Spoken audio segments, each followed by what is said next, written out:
Hey everyone, Temporal here, and for this session we are going to be reviewing the match that happened between the Dallas Fuel and the Houston Outlaws over the weekend. If you guys are enjoying the content, please do like and subscribe, as that helps me out quite a bit, and I really do appreciate it. Or if you are looking to get coaching yourself, you can join my Discord in the description below, see what rates look like, see what sort of promos, special events we have going on, all that good stuff. Okay. This should be an interesting one. So Dallas coming out on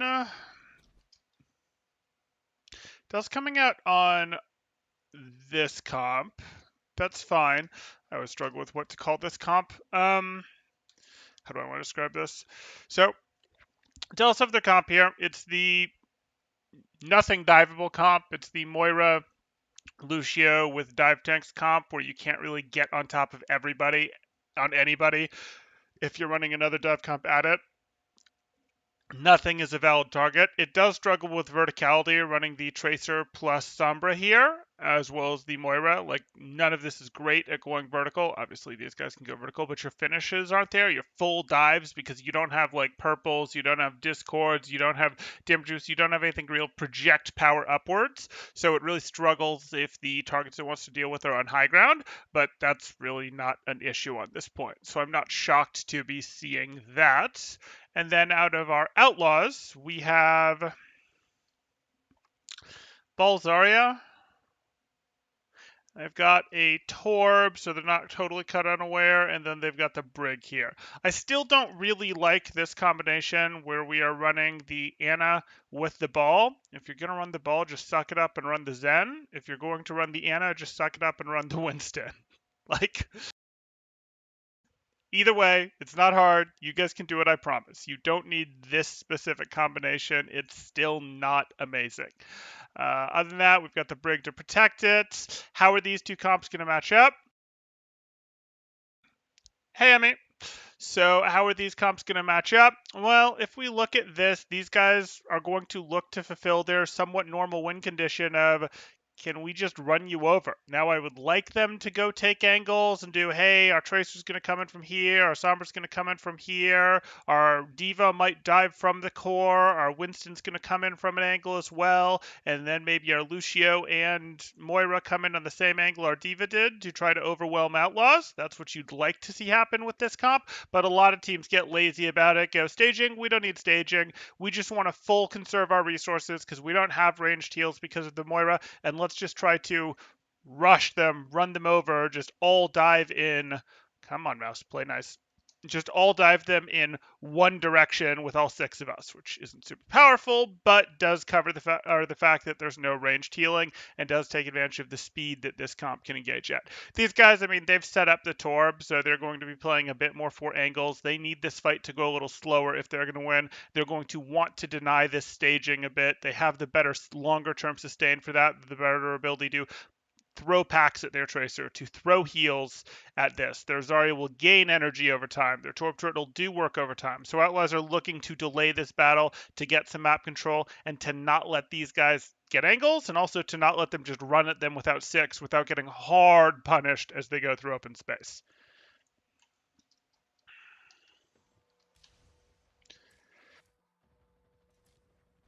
Okay. It's pretty tight play over there from Outlaws where they're running their whole core together. Can we see where Dante, if at all he's set up a turret, hasn't set up a turret yet, it looks. Oh no, there's our turret over there. Okay. This is what I still think of as the relatively lazy approach, but at least they're trying with a little bit. No, they're running the very lazy approach from Dallas of all six of them are going to be together. So be it. Sombra's doing a little dueling over here. I do like that Outlaws are battling for space a little bit here. I do like that someone on Dallas's team is trying to take a little bit of space, but they're invisible. It's very easy for them. Fuel would be very happy for the fight to unwind in here on all these short sight lines. That would be quite fine with them. It might look like a bunch of dive heroes in this comp, but they're looking to play this in a very brawly style. So short sight lines galore.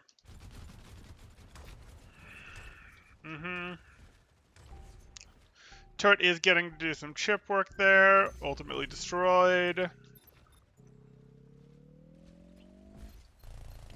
It's a little dicey for Jangu because yes, he can do this. Yes, he can contest. Yes, these guys don't really scare him, but the Sombra does scare him. That said, the Sombra's over here right now. Can't really scare him. Did they get enough work done? No. It doesn't particularly look to me like the Outlaws got enough done in the poke world. Weren't able to delay the fight long enough. This, I expect, is going to go the way of the fuel. Mm-hmm.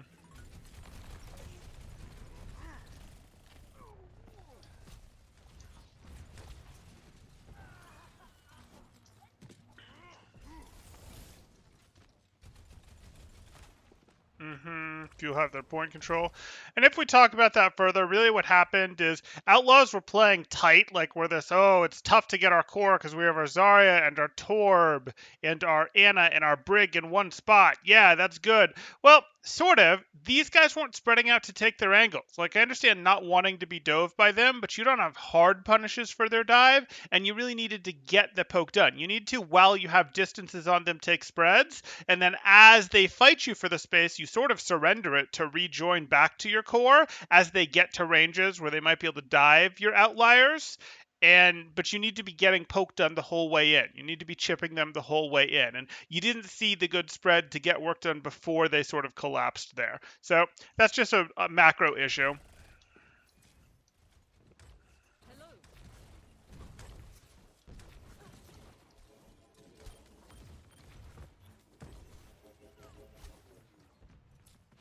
Okay. Come in here. They've done a better job with their control here. They have swapped their Torb onto the Echo, which gives them better poke still, so not wild.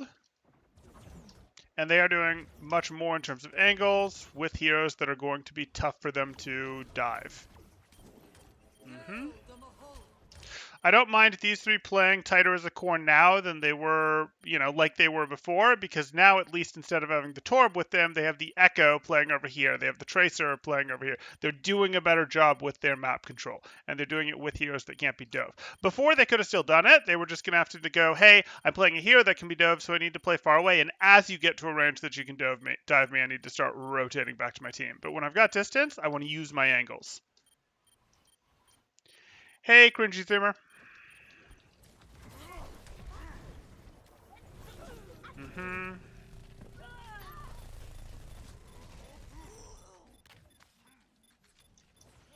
Let's take one more look there.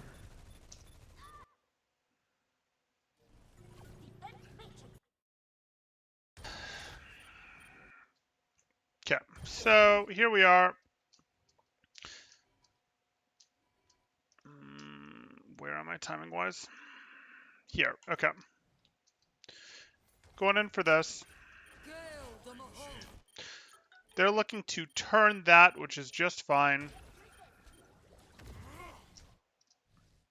And they're going, hey, we've turned this, and now we're going to go ahead and do our initiation. And this one-directional dive, they can do pretty well.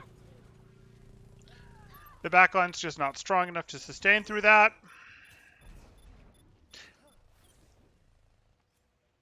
And this is why you need significant poke to beat this. Or you need to outbrawl it. You can air in either direction, but compromised comps do not work very well against what Fuel is doing.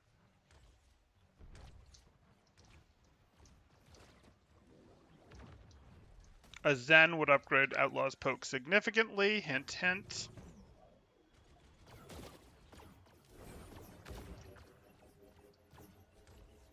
Okay.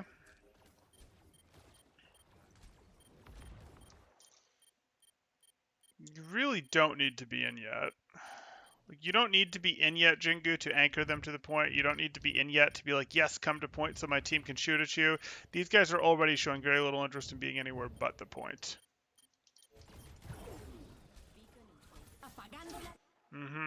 And this is going to be next verse, same as the first.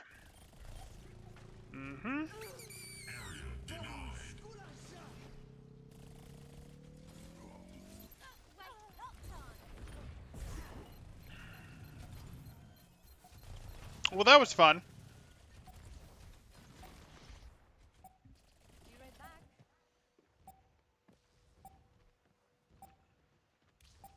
Okay.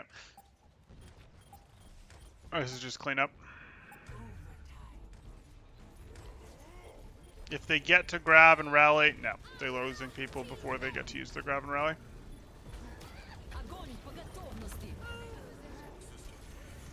Won't matter. Mm-hmm.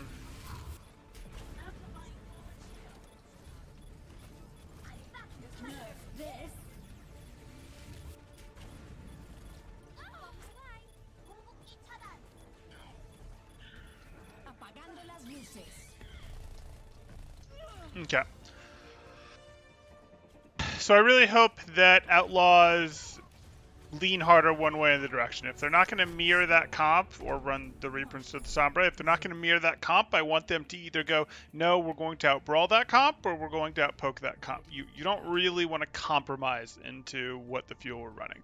Okay. Fuel are changing up their comp. We're seeing a Tracer Brawl at the moment, whereas Outlaws look like they want to run the Sim Brawl. Okay. No, we're going to see the Sim Brawl on both sides.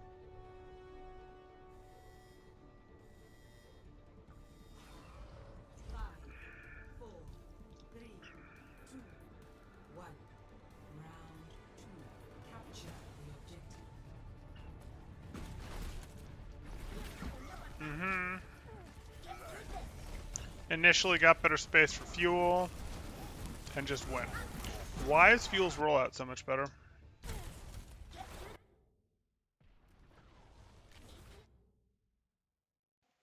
You're both using a Sim TP.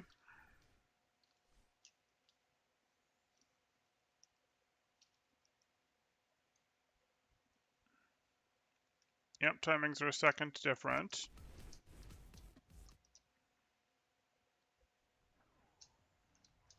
Mm-hmm. Oh, maybe inside here. Come on, game.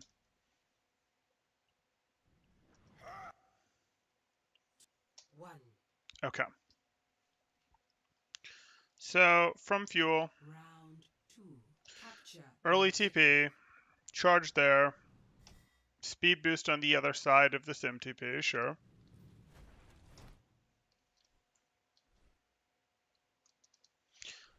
Whereas you guys are running the Sigma.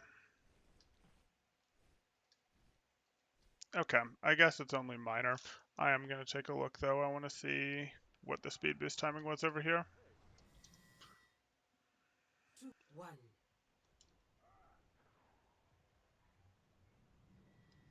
Yeah, speed boost comes out an instant late after they're through the teleporter. That's the difference.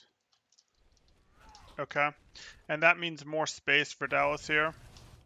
Obviously, you also have the fact that Piggy went and swapped for the wider angle than Hanbin did here. They are on different heroes, but it's a wider angle for Piggy, which makes Piggy a little slower to this. But I'm less interested in that, and I'm more interested in the respective backline speeds to this fight. So Fuel was able to take space a little more aggressively. It's possible Piggy will buy it back from the outside here, but in terms of the actual push out, that's a difference in terms of Juby got the amp timing just slightly better.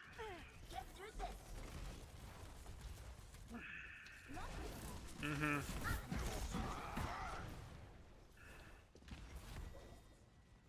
Because they're out aggressively with that fast timing, that Sigma gets to do a little less work. They're able to just sort of run them over with May walls and everything. Okay.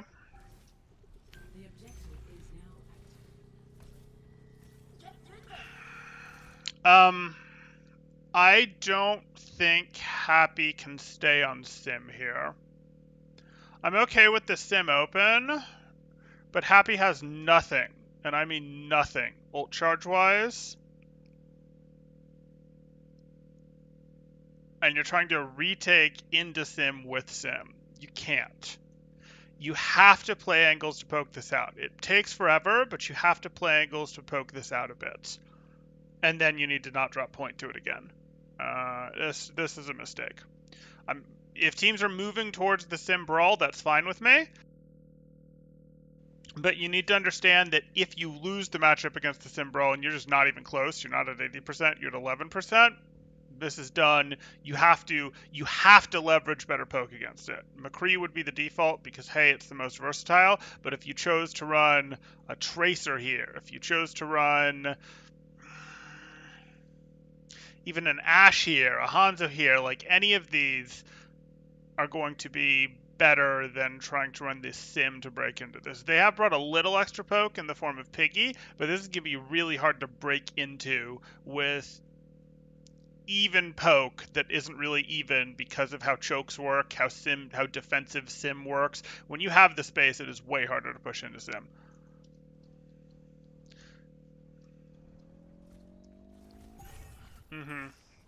Let's see if Outlaws understand what they need to do to break this.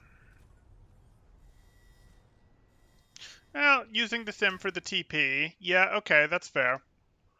Obviously, that's one way to equalize the poke. Perhaps I'm being too critical.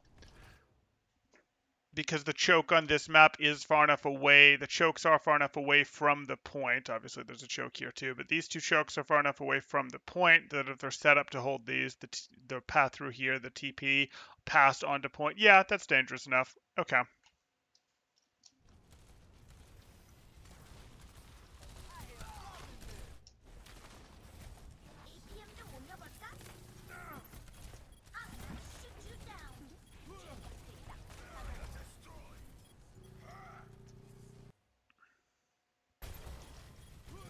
Okay, here we are. So, burst through. We see that wall come out. Both walls. Let me just orient in the fight here a bit. We see Doa's walls come out. Dante still has his wall.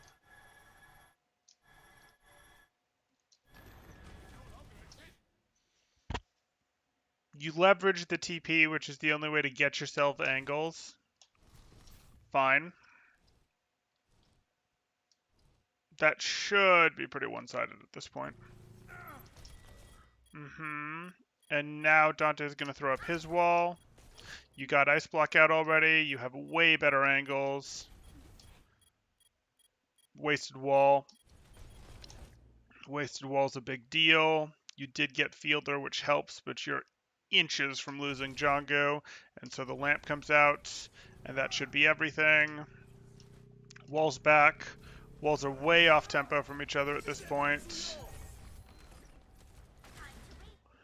Position isn't as strong for Outlaws as it was a couple seconds ago, but it's still too much of a lead. I mean, they stabilized and didn't lose Django when they'd gotten rid of Fielder, so the fight was very likely to grind in this direction if they didn't lose anyone, if they didn't lose Django specifically in the next couple seconds. Okay.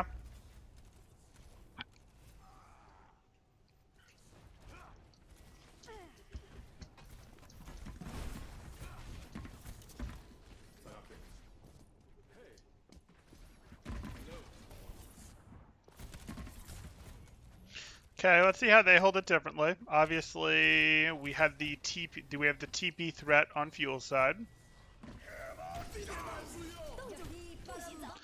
I don't really like that much. Here you are. So, like, you're shattering because this team is advancing, and using shatters to try to break aggression when a team is making their play is a common way to do things with Reinhardt. So that doesn't shock me. I don't love it, though. Just the nature of what this is, the nature of, yeah, how much was your team really going to follow up? Your team is back here and back here and back here. Like, your follow-up was always going to be minimal. But happy something.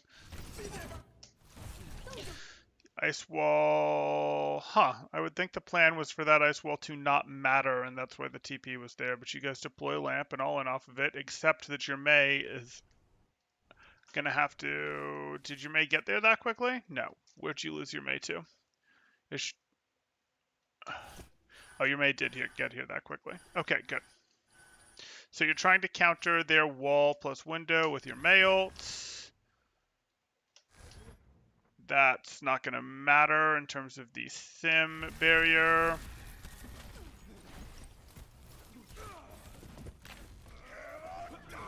And the shatter turns it. That fight was about to go the direction of Houston, but sometimes the Shatter turns it. Why? Why does the Shatter turn it? Is that just a mistake?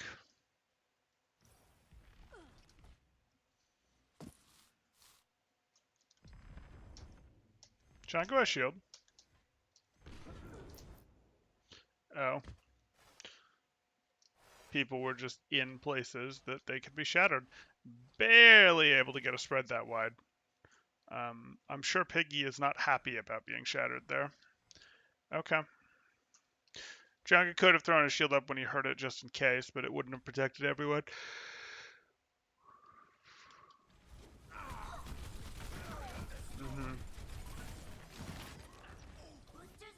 It's just too much. That's going to turn it. No, now you're throwing that into a lost fight. Fortunately, you get sound barrier back, and you have point control, but no question you're throwing that flux into a lost fight.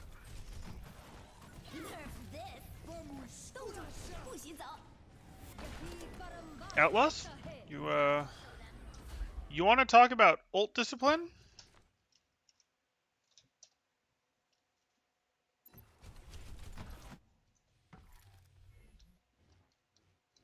There's 4 of you here.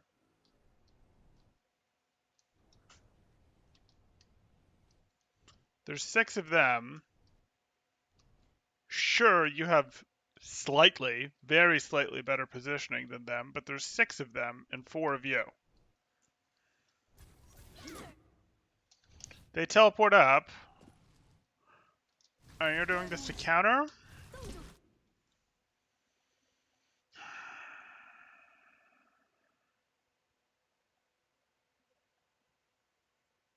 I just don't care if you get wiped to this. In fact, I'd almost invite your team letting yourself get wiped to the self-destruct. Like, literally let your team get wiped to the self-destruct, everyone put down your shields, etc., and let the self-destruct wipe you so that they don't get ult charge. They're only at 30%. Oh well.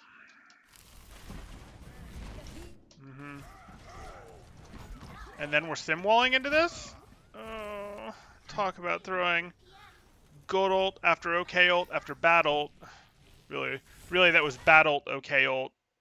Bad ult, mediocre, minus ult, bad ult.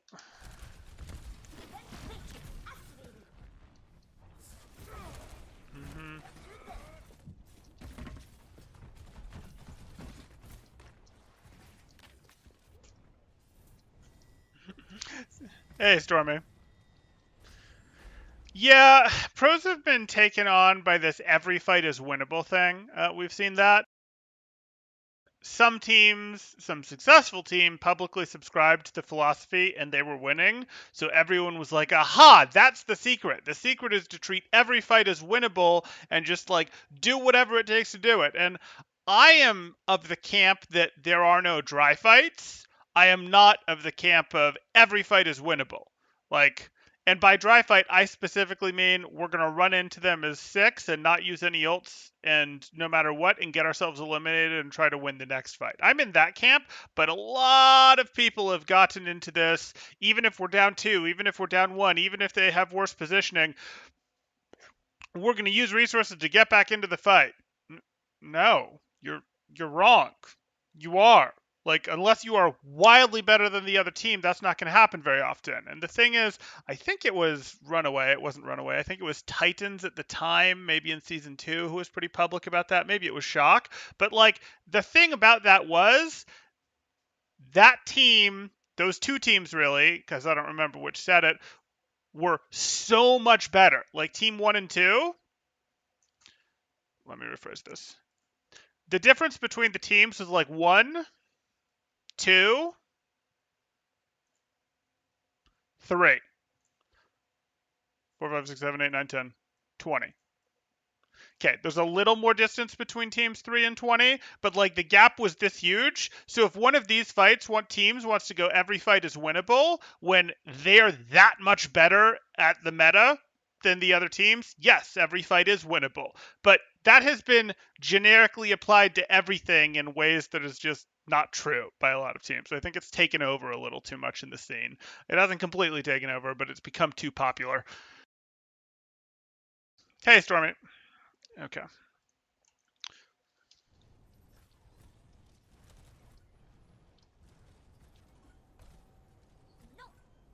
And by the way, every fight is winnable, but every fight is not winnable at all times.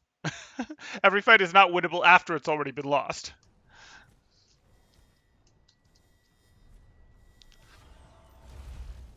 Okay. Where'd you put your TP? Or did you use your TP for movement? I would like to know your TP. Okay, it is there. That's where I thought you were putting it. It just needed to roll forward a frame. Okay, cool.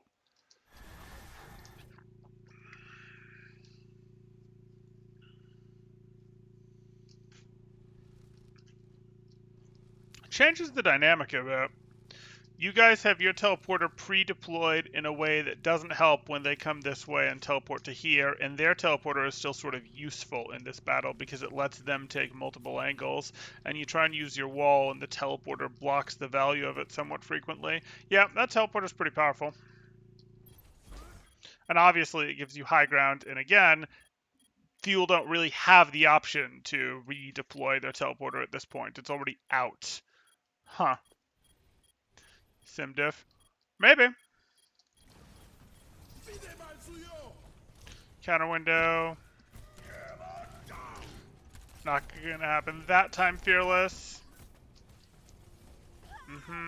And yeah.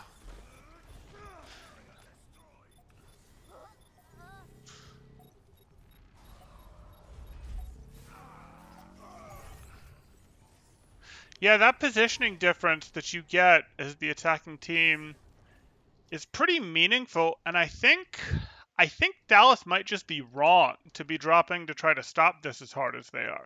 I think dropping to try to stop this might be wrong. I think you need to treat this more like Control Center, where you don't go do the early close hold, you actually do the hold back on point. Now, you wouldn't hold a point on this map because point's positioning sucks on this map and there's too much high ground, but you'd be holding around point. Like, you'd be holding here and here and here to have map control, and then you'd have a TP that, I don't know, took you from here to here or something. You'd let your TP take you back and forth, and you'd be split. That TP range might not work. No, that should work. You'd be holding like here and here, and that would be your map control around the point. And if they come in here, you don't care. And if they come in here, well, your guys can either TP to reinforce, you can come in to reinforce, or you can pull these guys out and then change your concave to be like this. Like, I think that's going to be better than trying to contest this as hard as they are with May walls and everything. I think it's a trap to be taking advantage of the.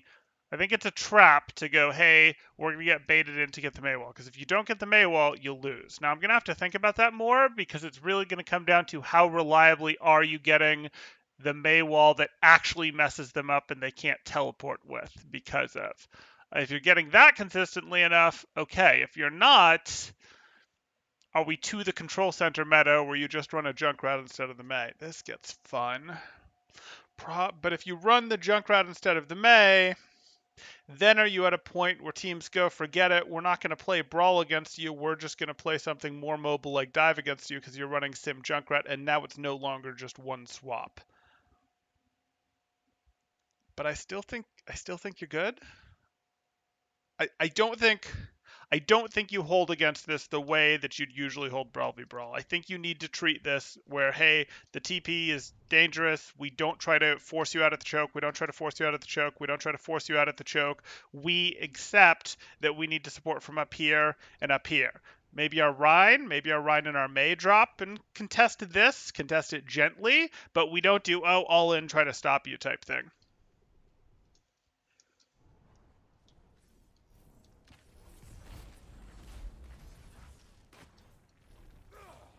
And are we going to see a positional hold difference from Houston when they have control? No, because Houston lost too many people to get control. You're just going to throw ults at each other. Big shatter.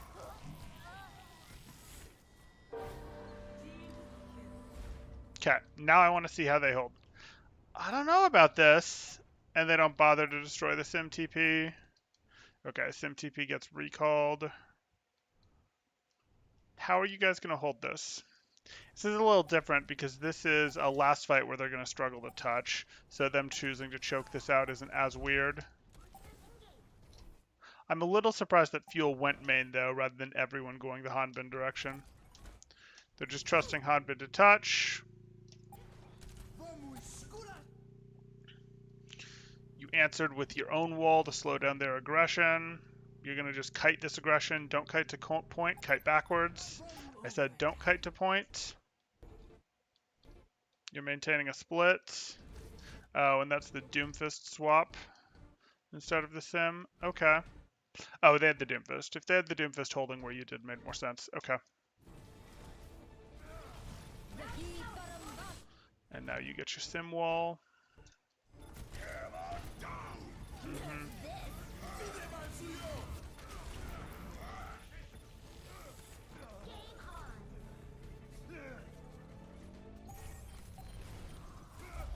Messy fight, but they get it.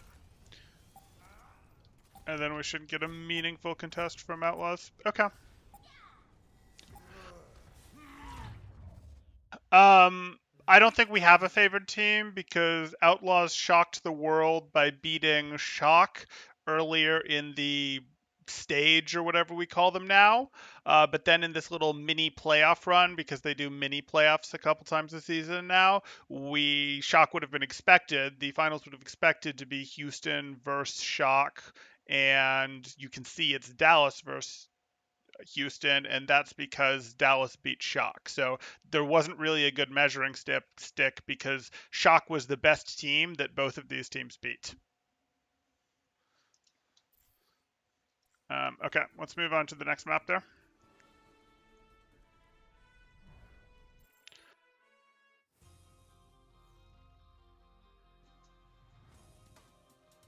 Ready for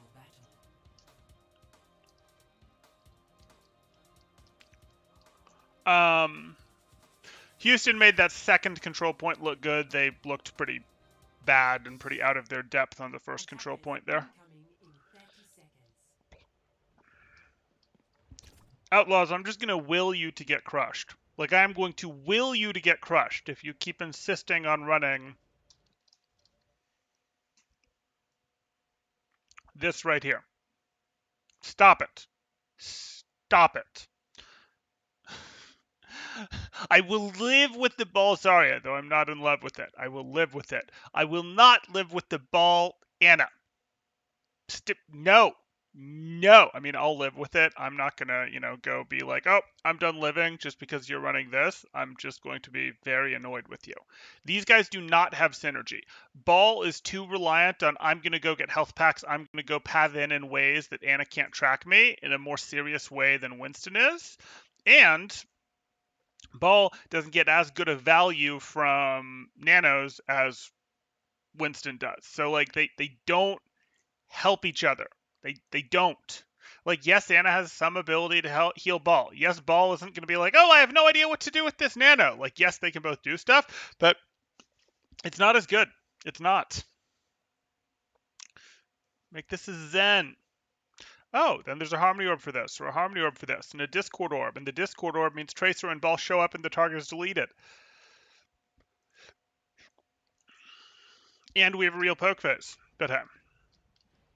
Meanwhile, Fuel are running the same comp that they ran on the first point of Busan, but they are putting Sparkle on the Reaper instead of the Tracer, which is not a weird change. It's pretty weird. It's pretty normal in the comp that Fuel are running to run as your DPS some variation of Tracer, Sombra, and Reaper. Those are the three heroes that get run in this because, again, none of those heroes are diveable, and they all do a pretty good job in the straightforward one directional everybody press W in your movement ability.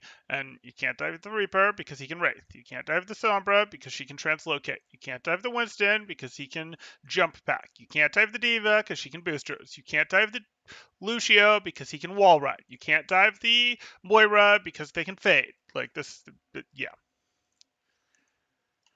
Okay. 2, 1.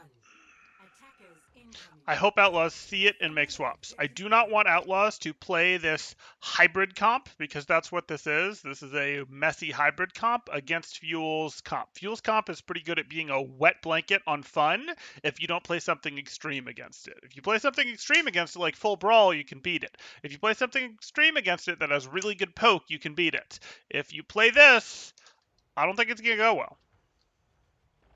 Oh, never mind. The Fuel are attacking, so the Outlaws are defending. Okay. Outlaws can't change. Outlaws just have to take advantage of their map presence, and hey, they do have map presence. They do have map control. These guys don't have great rotational tools. Yes, they have Lucio speed. Yes, they have DM. Dropping a bubble would be really expensive. Just chip them down as much as you can. As they're far away, take a really wide spread. Take a really wide spread, Outlaws. You can have stuff over here, you can have stuff over here, have your nice wide spread, and then as they get closer, you might have to get a little tighter because you want to be able to protect each other from dives, but make sure you're chipping them down hard on the way in. They're not. I mean, this is inspired by two different real comps, is what I'll say. Like, it's not, I don't consider this a real comp, but it is inspired by two different real comps. It can't make up its mind on whether it wants to be this sort of standard poke dive comp that is maybe related to the late 2020 hybrid comp, or if it is the double bubble comp. It can't make up its mind. So it will fail at both. Okay. Fuel are just saying we don't care. We have Moira. We will stabilize in here. You won't fight us in here. What are you doing, Outlaws? Please don't rotate this way. Please rotate this way. You need to keep these guys away from you. You need to abuse your long sight lines. You can poke at them from a bit from here, and then you'll rotate out over to here as they get closer. They have Lucio, you don't. They have more movement than you. Eventually they'll get to you, but please abuse the sightlines. Okay. Why? Why have you... Sure. I'm sure Jake is running some big brain strategy over there. I disapprove.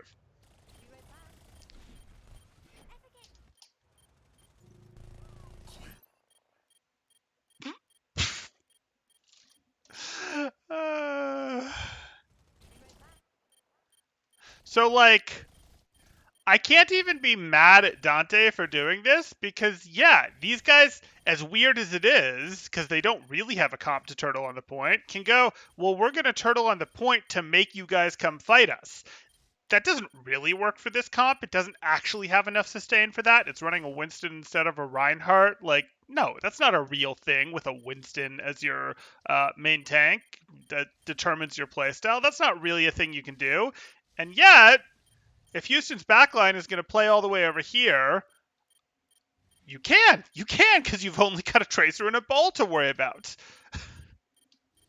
And I'm not really mad at Dante for going, I need to be poking you now, because yes, Dante is part of the poke, a meaningful part of the poke that needs to happen to soften up this team, even though it's scary into what he's playing against. Which is like, hey, all those guys can turn and fight me pretty well. There's your recall. Okay, well, if you're here with one blink, you've done it wrong, but... And you blink that way? As opposed to this way? That's suspect. That's suspect. Yeah. How many of you does it take, and how many Outlaws does it take to deal with one Sombra?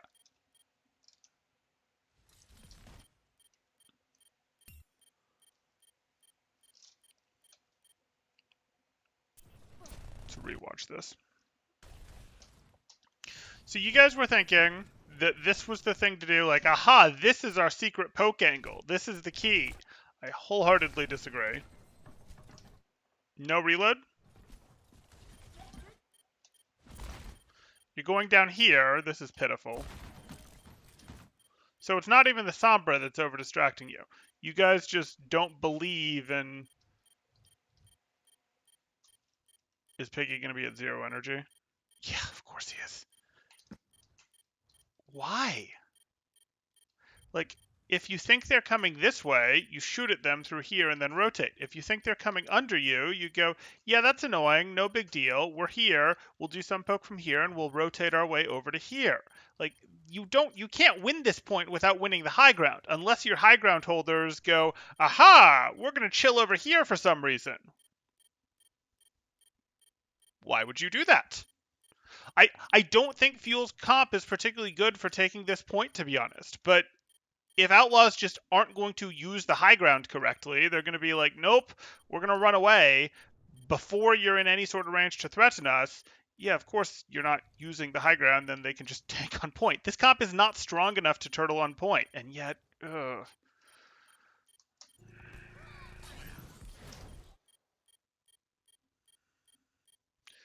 Yeah, but he's going to get hacked, and there's not going to be any follow-up. Mm-hmm. Yeah, they're happy to dive vertically at you after they've taken care of two people.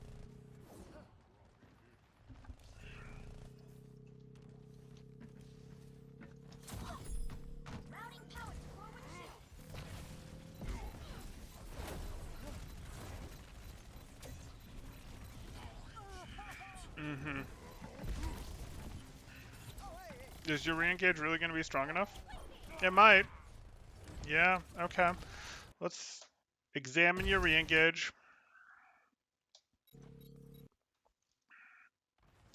Okay. Here you are. You've sustained. Got your extra tick. You're re-engaging. Oh, look, you're going to threaten from the high ground. Huh. Weird how that works. Their core is alive. Their core is alive and on the high ground. And their mobile people are the ones who went down early in the fight, so they're coming back for their recontest. And their core threatening from high ground, where, oh hey, Reaper Sparkle can't really follow up there without being super obvious about what he's doing to contribute. This would usually be late, but this time is going to be on time.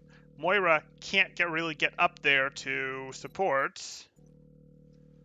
Yeah, Moira can't get upstairs to support reasonably well. Moira's going to play here, so unsurprisingly, Winston and D.Va go up. Winston gets knocked back, which is good.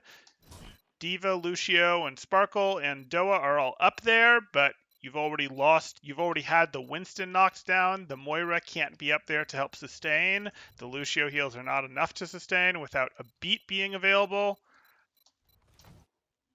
The Reaper teleport in is super predictable. Get shut down, and Jake did the right thing on denying Fearless in terms of not letting him in. So, yeah, reasonably easy to shut down here. Not remotely convinced that Piggy should be on the ground right now. Not remotely convinced of that. Would be perfectly happy to deal with Sparkle first. You already have your flankers, your divers on the point contesting, so not a big deal here. But hey.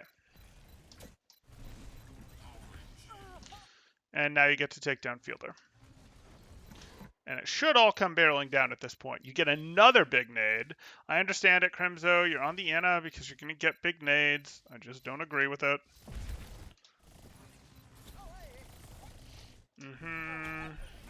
Easy to take down Fearless at this point. Fine. That's obviously over and they're going to reset. Okay. So the re-engage worked better, but that's because, I mean, if you guys had this in the tank the whole time, you should have just not had your ball and your tracer contest point when you guys were back here. You should have just been like, let them have ticks, and then once we're back, then we'll actually make our contest in the first place. This didn't need to be two fights. It could have been one fight that was done properly, and they'd have only gotten a tick. Or if it had really been done properly, they wouldn't have gotten anything because these guys wouldn't have gone all the way over there to check out the daisies, to smell the roses. Take your pick.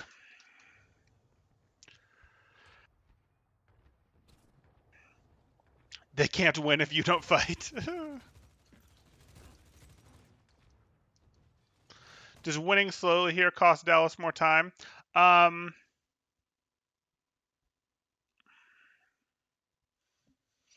Does winning slowly here cost Dallas more time? I mean, I don't think this is particularly impressive. You would rather win the fight and somewhat cleanly win the fight and not have basically lost the fight the first time because of what it does to ult charge. And I mean, it does cost them more time, sure, but you only just barely got away with losing a fight and then winning it, or basically losing a fight and then winning the next one, when it would have been easier with how Overwatch works to just go, hey, we're going to win the first fight, we're going to win the second fight, and then we just win the third fight with ults because, hey, why not? And then maybe we drop on the fourth fight when there's no time on the board left. Like, and ideally you still win this, and in reality you get a couple ults here, you try not to use all your ults here so you still have some ults here. Like, that's how it works. When you Overwatch rewards you for winning team fights with ultimate, so not really. Like, yes, the Dallas are at less time on the attack, and maybe this attack feels worse than it did at the start of the round, but I don't know, 2:30 left on the clock and you've got 2 ticks, that doesn't feel so bad.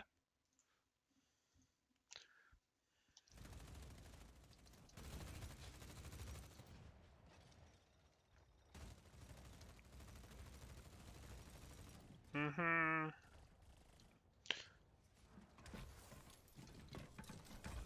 Okay, so you're rotating out here because these guys are going to come through here, which is what you were worried about the first time. Okay. I mean, on the plus side, you get congratulations. Oh, but you've got happy over here. Okay. That's different than last time. Now your plan makes a little bit more sense in that you actually have a crossfire, but they're gonna be outside of Happy's effective range. He's still gonna hit them, but he's gonna have fall off if he fights them here. Like, if they come to try and fight you here, Happy's got high noon. I, I mean, okay, so they're going to drop, so they're gonna tuck back in. In doing so, you're gonna do this. Did you do the bait play the first time to set it up so that they wouldn't be ready for the high noon with Happy positioned over here this time? Like, I'm not impressed. Like, I look at that and go, that's kind of cool in some ways, but it doesn't justify. Like, the expected payoff from this does not justify going over here the first time. It costs you 2 ticks. Maybe it's 900 IQ strats. Like, maybe it was we're going to all go over here this time so that they'll expect next time Happy's over here. But I don't think you got enough by going over here the first time.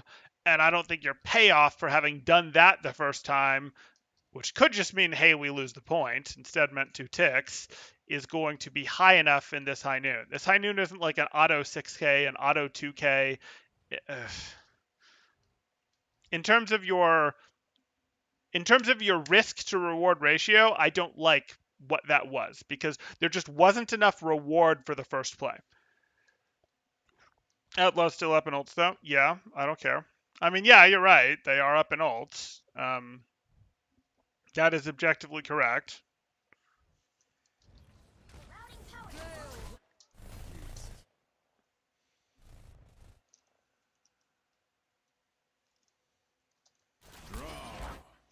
Okay, you got Doa. It's a big deal.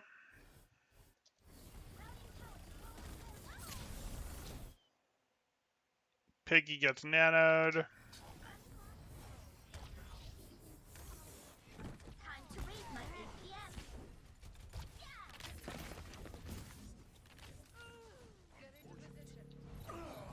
Mm-hmm. There's the minefield into what is clearly a lost fight. Yeah, that went about how we expected. Happy got 1 elimination off the high noon and then wasn't in a position to contribute to the rest of the fight. Okay, Outlaws swap onto the Echo. I appreciate that. It wasn't enough for them last time, though. I wonder if they realized that they also need to move Crimzo to the Zen.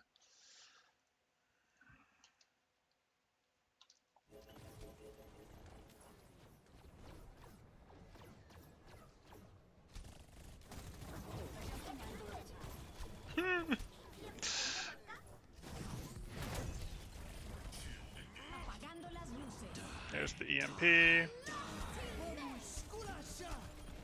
Yeah. EMP, Blossom, Primal, Beat. They did spend their entire thing and not really get enough. Grav gets 1. Okay, so Outlaws had the good re-engage. Outlaws should hold. Let's talk about this because the engage does matter. Mouse? Mouse? Okay.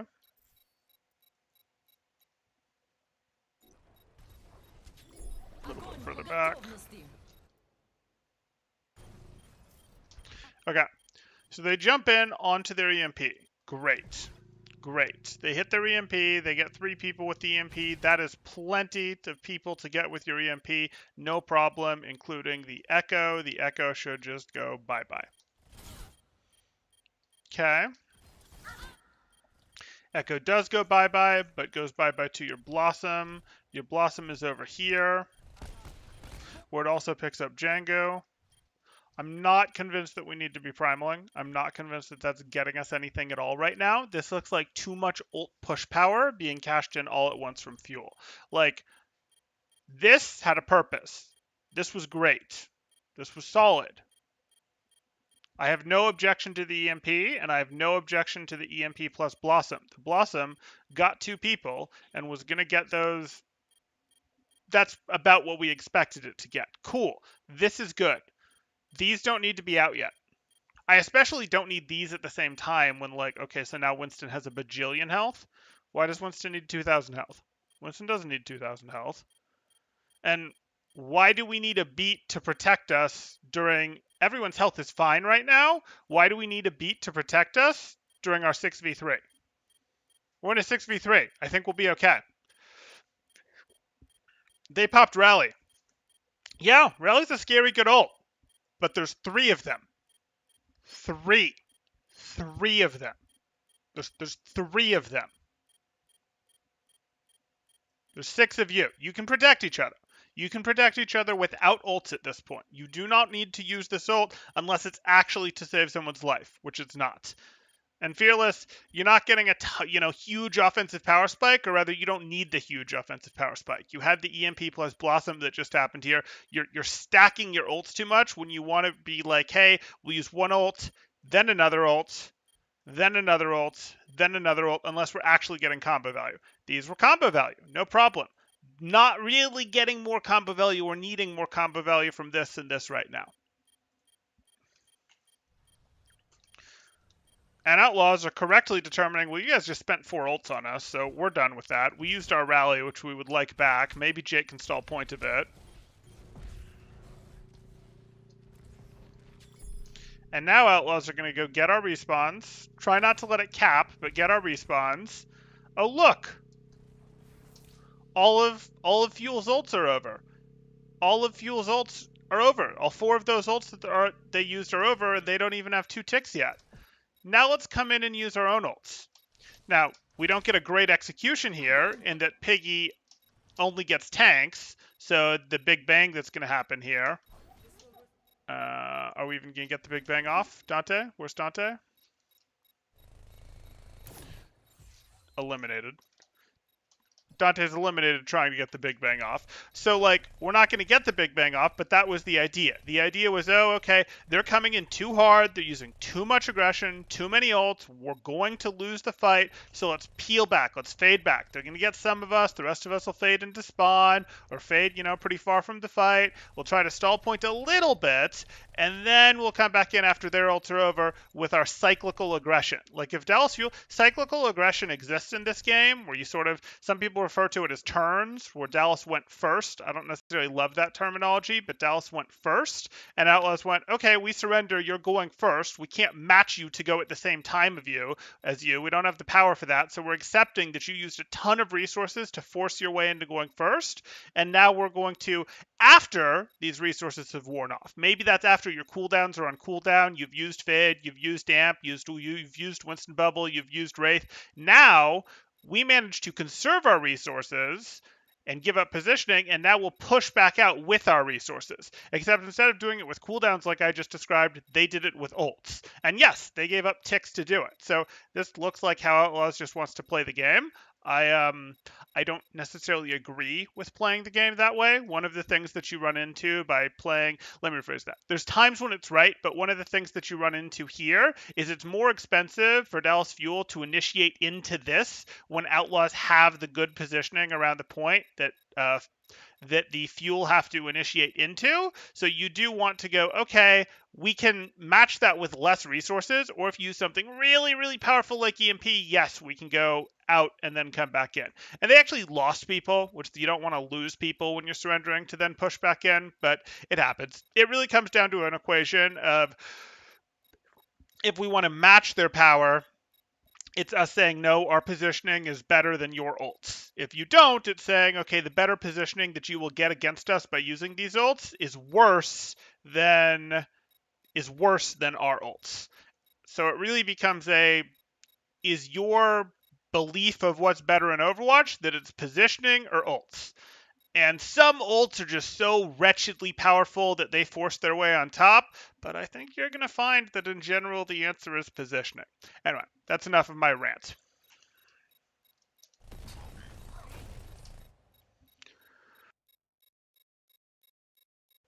Hey Semitic, the Winston in my games would find a way to spend 200 health in a 3v6, or 2,000 health in a 3v6. Sounds about right. And then he'd wonder why are we getting hit by 4 ults, guys? Well, I don't know, maybe because you just fed them 2,000 health.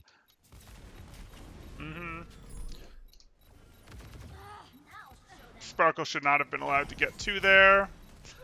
This is up in the air and it shouldn't be. Not Sparkle shouldn't have been allowed to get 2 there. Handbin is who I meant, but hey.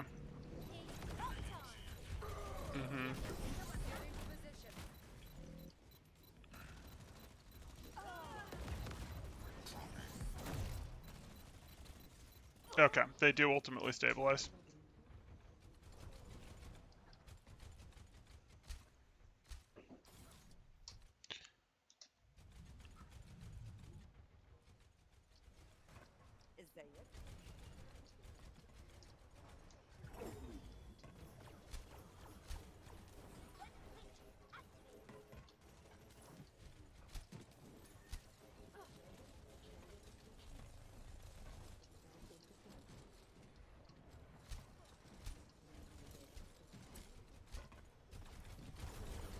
Okay, fine.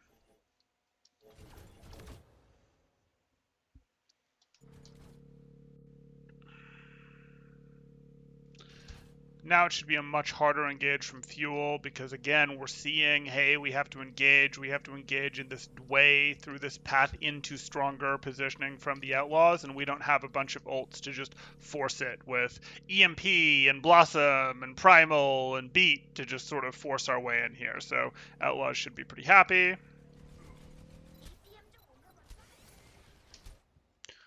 That's going to totally wreck their day.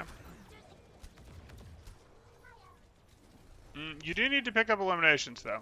You're not okay with... it's not great.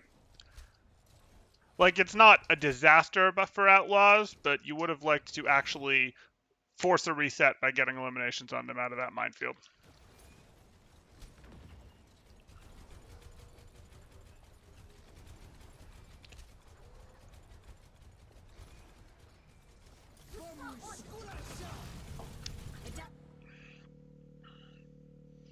That's so lazy. That is so lazy, and I so wholeheartedly disagree. This, we won't initiate until we have an ult to initiate with thing. Like, do the work and actually get yourself appropriate map control to make your neutral engage strong, and then when your neutral engage needs to be protected, so be it. But you can't need the beat just to engage. You need to have an engage that has like a 30-40% chance of winning the fight without the ult, and then the ult levels it up. If you look at this, how is this going to work? Was Piggy not going to boop you? Was Jake not going to boop you? Was this a real engage? Was this a, hey, this engage has a real chance of working and Fearless has a real chance of being fine on his own, even if we don't beat to protect him? Like, I'm okay with your team doing the we're going to rotate in while Fearless goes in thing. That's fine. Except that, you're not on double bubble, so you can't really support that. So your whole team has to follow Fearless in. Like, you needed to go, hey, Fearless is in, and with Fearless going in, we also are sending our Lucio and our Diva in to hit the boops to get you guys on low ground, because if you're on low ground, our comp can actually win. Instead, this is like, we're going to do this. We don't knock anyone down, but the beat means we get to sustain on point. Sure, you get to sustain on point, and do what? And do what while you're sustaining on point? Shoot at Piggy? Shoot at Happy? Like, you can't force a fight with anyone on Outlaws during this beat. Everyone on Outlaws can say, nope, we just don't want to fight you during this beat. And yes, you will get point progress, but you won't get the point capped. You'll get, hey, we got up to here, and now our beat is over, and now Outlaws re-engage with map control. This is why you can't just go, oh, we're using, beat does not make what you just did okay. Your previous initiation, where you were like, hey, we're going to EMP over here and we're going to hard dive over here, that was okay because EMP actually made this play okay. Beat to be like, we're going to beat so that this play was okay. No, this was never okay.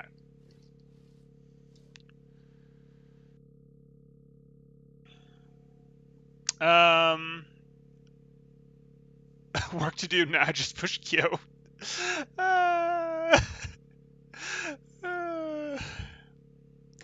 If Brig Boop just ruined Winston, that's what it does. That's what she's trying to do every single time. People like to nag about Brig's Boop, but the real evil CC she has is her fairly ranged Boop. Moving Dawson in a few months. I really hope that there are some IRL games so I can go to a Dallas versus Houston game. Yeah, people comparing about the stun and the ranged Boop is the one. Yeah, I think Whip Shot is probably now her more powerful ability. Let me rephrase that. Whip Shot with Inspire is now her more powerful ability. How those guys blend together.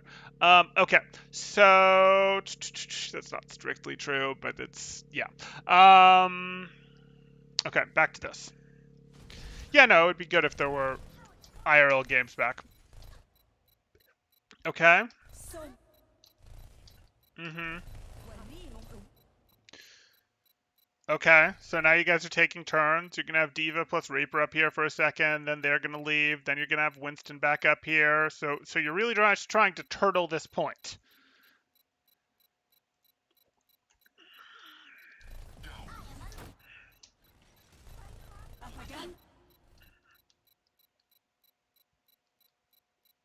Happy with Duplicate. Happy used Duplicate as soon as he saw that the Fuel were serious about their push. And that's more what I was talking about, where one option is to like surrender and be like, okay, you can take the space from us. We'll all run a million miles away and we'll push back in after your ult are over. The other option is to go, no, we think our positioning is pretty darn good. We don't want to let you have good positioning, which is closer to what Outlaws did this time. So they said, yeah, we're going to tuck back a little bit, but we're not going to let you have this.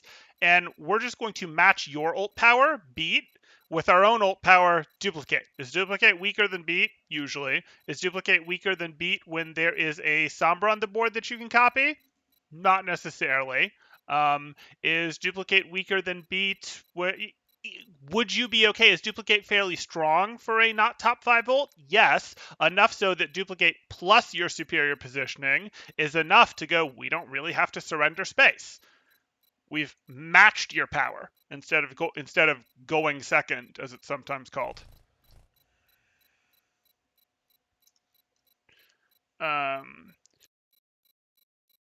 They go overland. The IRL games go overland.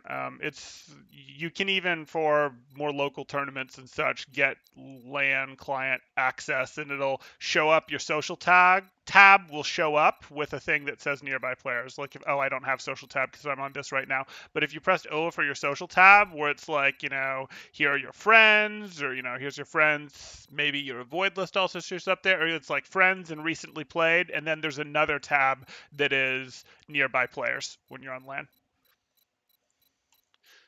Okay. Mm-hmm.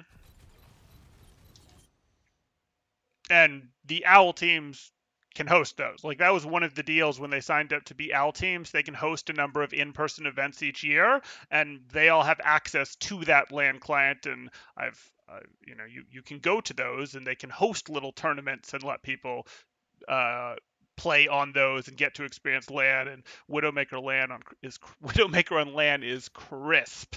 Okay. Uh,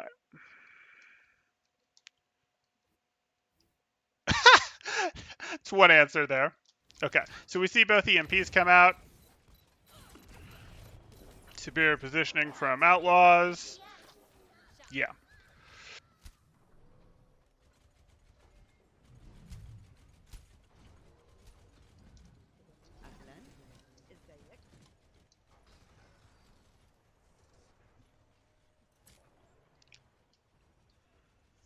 Okay. Are you guys going to go for the elevator?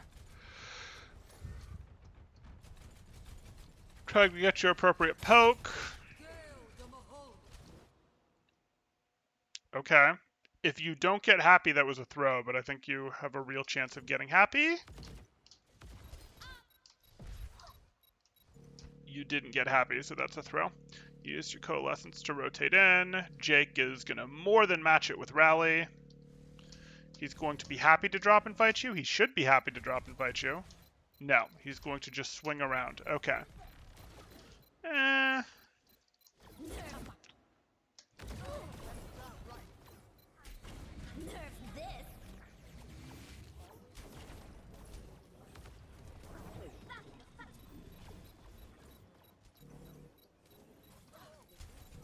Mm-hmm. If Outlaws get one more, this is over. That didn't get value. Outlaws got one more, it's over. 60 seconds remaining. I am unstoppable. That was probably one more ult than you needed to use there, Outlaws.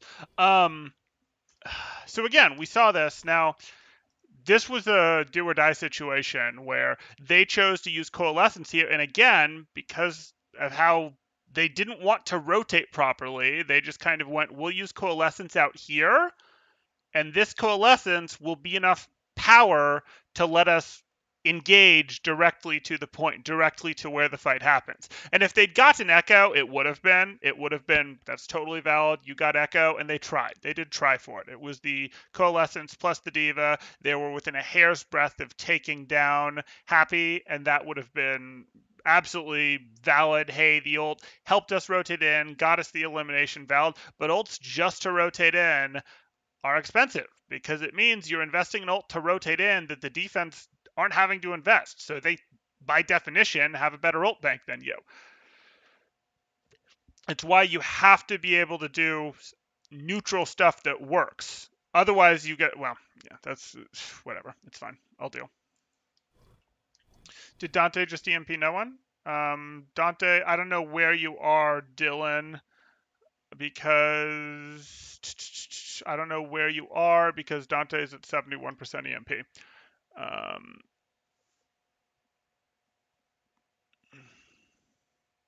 yeah, no, that's exactly where I consider it. I don't consider Duplicate to be the very top tier of ults that would have things like EMP, Transcendence, things like that, but I do consider it at sort of at the top of the next tier. Oh, oh, all good, all good. Yeah, I saw EMPs got used on both teams, and you didn't get a ton of value from one of them. I'm not too. I mean, I'm not going to go back and check. Is basically what I'm saying. That fight sort of went. Well, we talked through that fight adequately.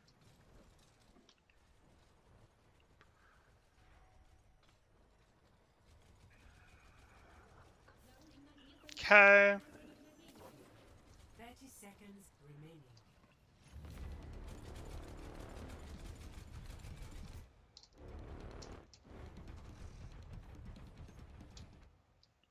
we've seen comp adjustments. Not really, other than the fact that we've got the Sombra Echo over on Outlaws.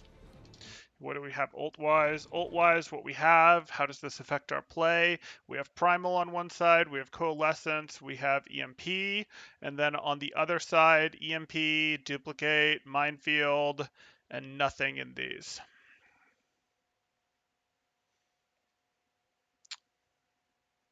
Based on how Dallas have been playing, they're going to get to about here. They're going to initiate with Primal to try to cover their rotation, which I don't love. And then they're going to follow that up with, they're going to either then go for the EMP or the Coalescence and try to win effectively during that burst window. And if they don't win during that burst window, they're going to lose. Outlaws, on the other hand, are going to go, hey, I would prefer not to use my minefield until we've seen EMP. If you can minefield to protect your team after you've been EMP, after the EMP's gone off, you're probably going to win. Hide Django. Hide Django is your answer. Hide Django unless you, well, yeah, hide Django. Look to get your own EMP on them once they're on point. And Happy will just take whatever's there duplicate wise, but it'll, I mean, it'll probably be any of these four would be fine duplicates, honestly, once they're on point, especially if you can get the duplicate while the EMP's off. Okay.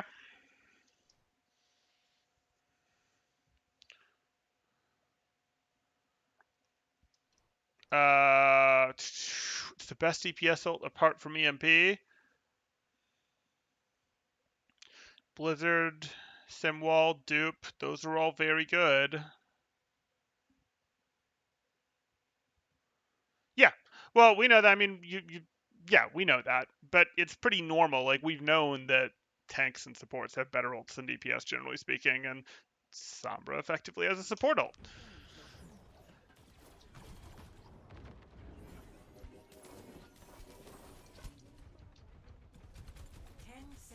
Mm-hmm.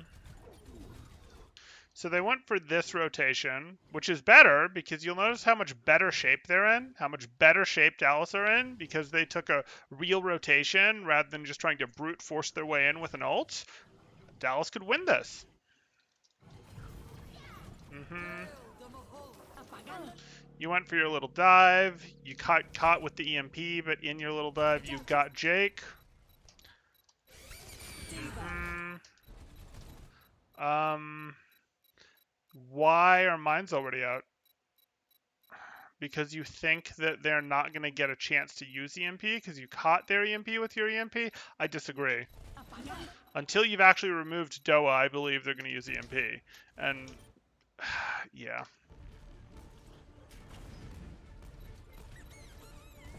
It's poorly driven, Outlaws. I'm back in the fight.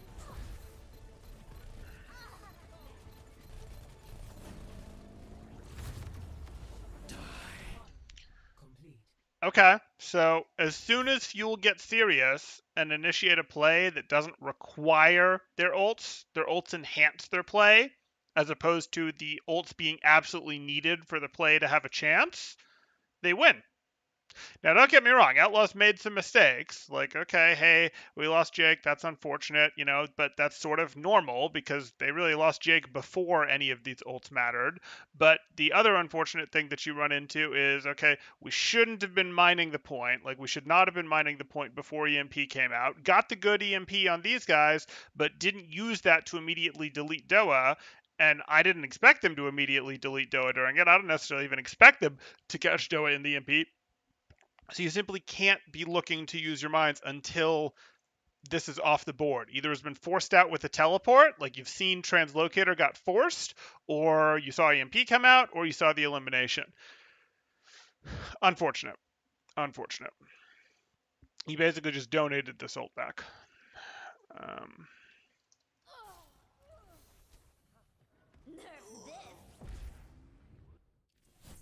Score.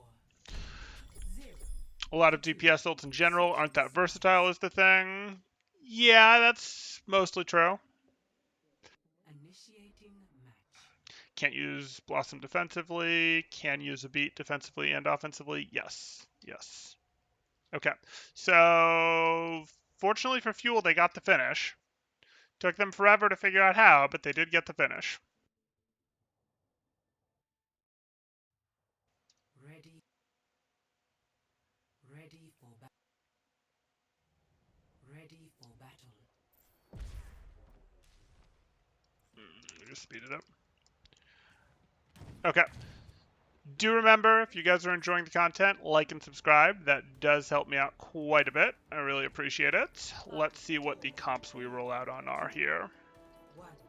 Attackers incoming. Mm-hmm. Defend objective A. Okay.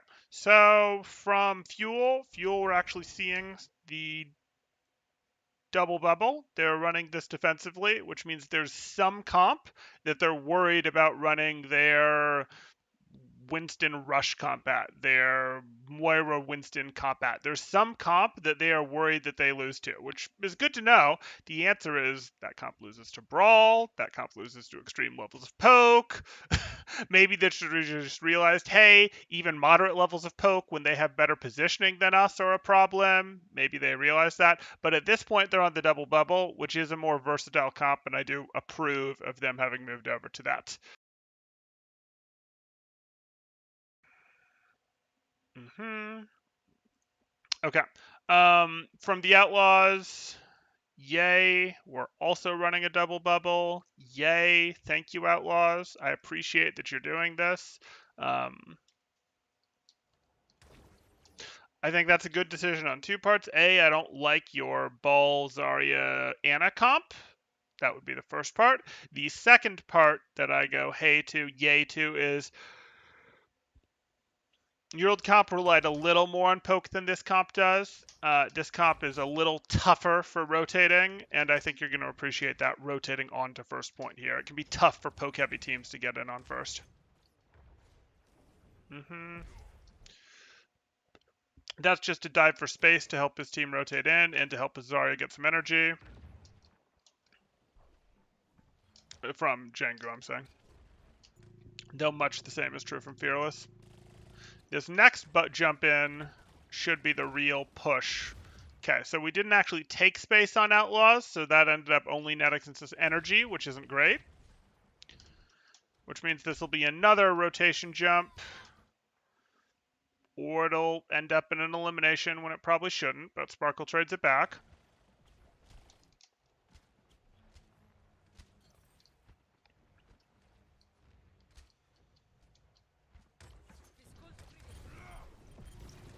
Okay. It's a pressure jump. That Tracer forces your own bubble. That's unfortunate because it means you're effectively 2 cycles away from real thing instead of 1. But you do have the map pressure, point pressure. Okay, are you going to choose to peel this? You should just hard peel this. Django should just hard peel this because there is no ability for this team to support Django. Like the bubble and the nano are it, and when that's the case, you just sort of go, oh, well, if you can't support this play, even though Winston is generally speaking better at keeping out backlines from contributing than he is at peeling Winston's, if your Winston fights out of line of sight of their backline, you aren't actually protecting your team by doing this back here. You aren't protecting your team by doing this. You're just giving them a chance to hurt you unevenly. And you instead want to go, I'm going to jump back out here also out of their line of sight and do my work and try to pressure this guy out faster.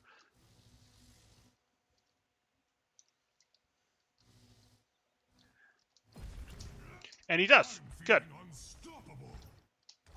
Shouldn't lose him here, though. Should be no danger of losing Django. Uh-huh.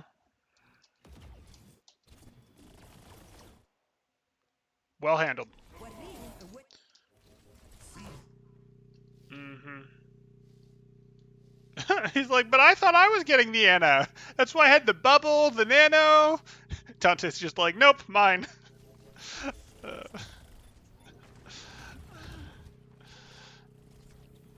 Mm-hmm. So that was an initiation mistake from Fearless or from Dallas, however you want to think about it, where they went, hey, we're going to go like this. And of course, they're immediately going to back up like this. And your backline is not going to be able to offer any more support. So Jongu, who was in this, I'm posting, my team is pressuring point, I'm posted here to make it expensive to walk onto point, just changes gears and go, well, no, I'll go back here to peel.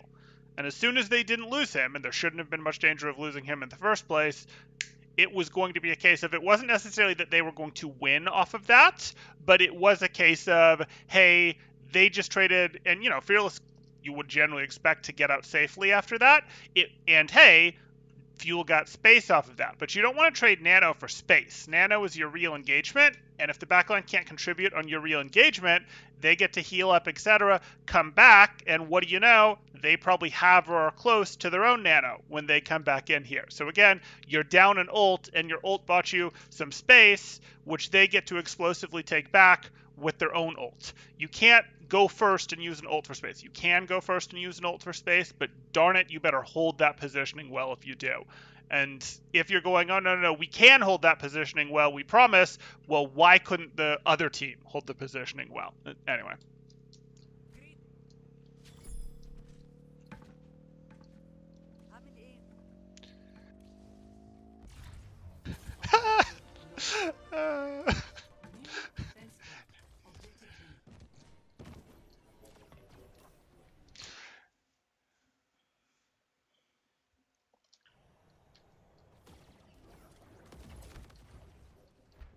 Okay, let's see if Houston have better engages here, or if they are also going to rely on ults to try to get in.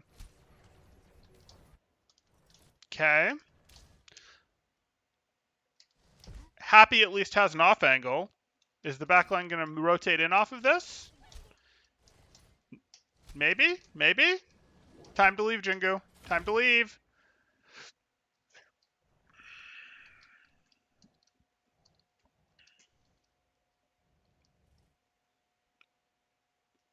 Outlaws, you guys want to tell me what the plan was? You were like here for 2 seconds, and then you're like, well, I guess we start to rotate this way? And Jake was like, it's been 3 seconds. I guess I go over here? Like, what was the plan? Was the plan that your Winston jumps in here, your Jake bashes across, your Piggy, rocket jumps across, and your McCree is on this off angle, so you've got contribution from 4 people? Was that the plan? That could have been an okay plan. It's not amazing, but that could have been an okay plan. But it looks like that wasn't the plan. No.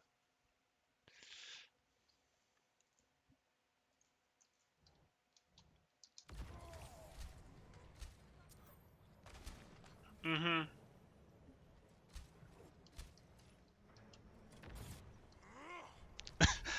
That would have been a cool plan to watch, right? I don't think it has a greater than 50% chance of success, but it's got a better chance of success that our Winston's going to jump over here, and then what are we going to do? I don't know.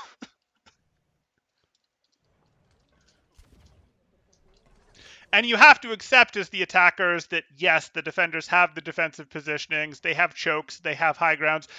Your initiations do have less than 50% chance of success. Like that's the reality. You get less than 50% chance of success with your initiations unless they are powered by ults. But you want to get as close to this number as you can.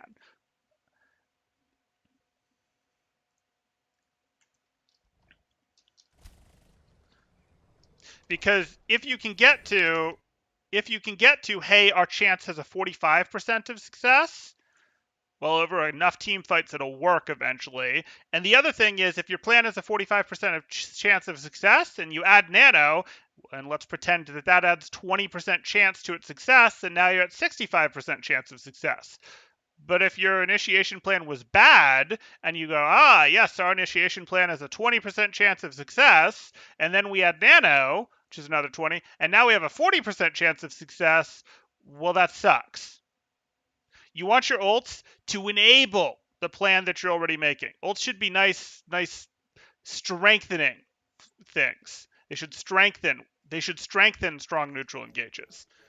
Which doesn't mean you don't accept that sometimes your ults let you do completely different things than you'd normally be able to do, but in general, ults should strengthen strong neutral play.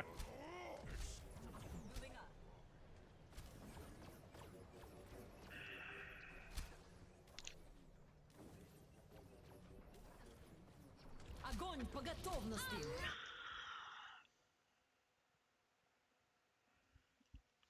Are you gonna have enough follow-up for that? They don't think so. Or are you doing it because they rallied? Огонь по... Jake doesn't think you have enough follow-up for that, and I'm not sure I disagree. Your follow-up is going to be some Zarya right clicks and Fearless going in, and you don't have Nano for Fearless. And your Zarya is only at 40 energy. Yeah, I'm with Jake on this one. I mean, Doe is going to be there, but I still don't think so. And then you Piggy countergrabs. That Bubble had no business hitting. That Bubble had no business, or that Nade had no business hitting, and that changes everything. Jongu should have prevented that Nade.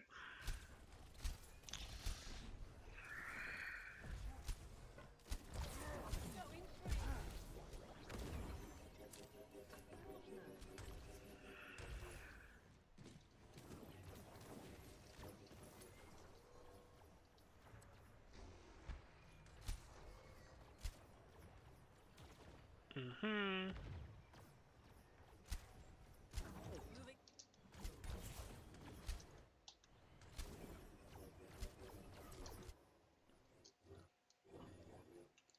Okay. Bubble jump in.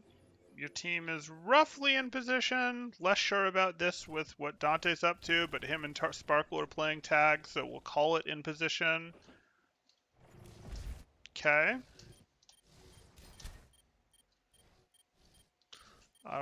I don't love this Jongu. I don't love this, but okay. And what is the plan from Outlaws as this is happening? Okay. The plan is we will fight their Winston while you do that. Okay. What's Happy up to? Because Happy is then the deciding factor because it's a McCree versus Echo difference, and Echoes generally go in with their Winstons, whereas McCree's generally stay more back with their team. And so it changes a 2v, like it becomes a 2vx versus a 5vx scenario. The two in this case being the Winston and the I say that as I find Doa over here, but usually you'd find Winston and Echo fighting the backline versus on this case, it'd be just Winston because he doesn't have an Echo. He has a McCree instead, and his McCree is part of his own backline. But Doa's decided that he's a McCree. Jingo leaves. That's correct. You just duplicated to try to save your life from a high noon. It worked, but at what cost? Can you get follow-up out of it? If you can't get follow-up out of it, you're going to feel real silly. Like, your team was already safe. You had a nano monkey that was driving this team back. You could have afforded to go down there. Yes, I'm being super nitpicky, requiring that he understands that he could have afforded to go down there. But if he gets staggers, which he can with the primal, it'll be worth. Yeah, there you go.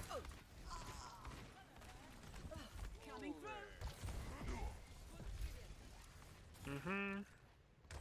Oh boy.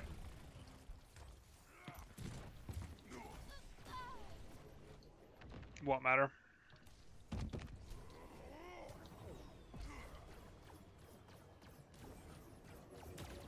Mm-hmm.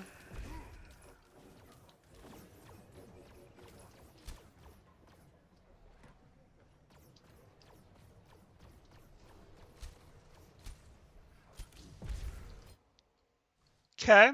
They're going to mess with the Brig. Brig should be in real trouble. Pop's rally. Or you can keep fighting and use your own ults, but that's what you want. Now, I don't know, that it should have forced an ult, but hey, the Brig was alone. And so we're going to get this, which is our very standard thing at this point.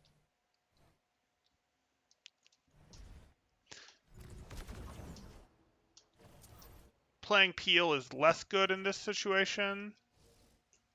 Less good. Yeah, I don't like this. Is your team just going to back out? Okay, your team's just going to back out. You're going to reset. Fine. Mm-hmm.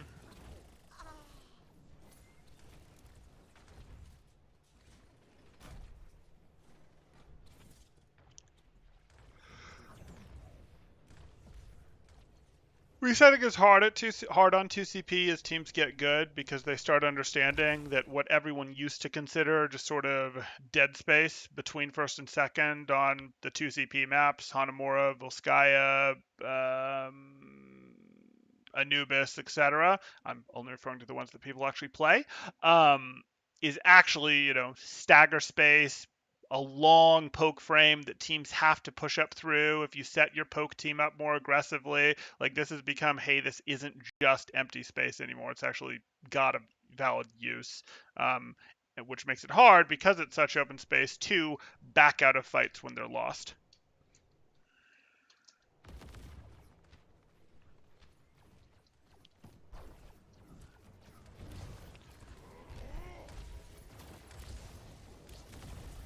Adjusting angle of attack.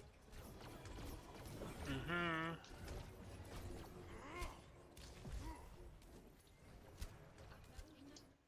Still want to see a rotation, guys. Okay. Okay. Is your backline going to rotate in? This is fine. Is your backline going to rotate in? I promise this isn't where you want to just stay. It's not. You do want to get yourself in a little bit more to be a little bit more relevant. But whatever. I'll deal.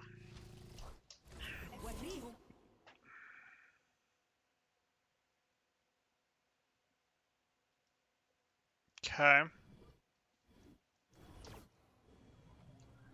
Two separated. You're gone. Yeah.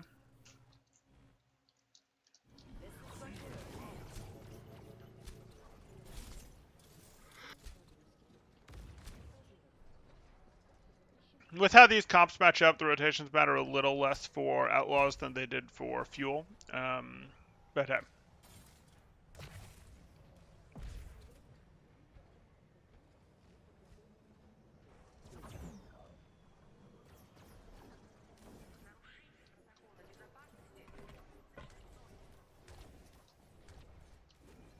Mm-hmm.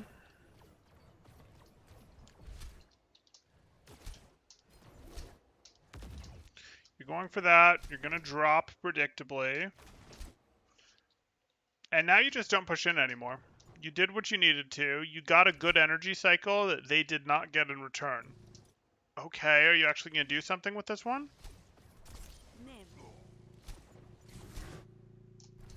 Okay. Is your team actually ready to do something with this one? I repeat. Like, if your team isn't meaningfully ready to follow up on what you're doing, this stops being valuable. Mm-hmm. You're going to grab each other. Even with the high ground difference, the Outlaws should win that grab battle. You don't have the nano this time for it, but you do have a duplicate now going that'll get you a second grab after this one's over.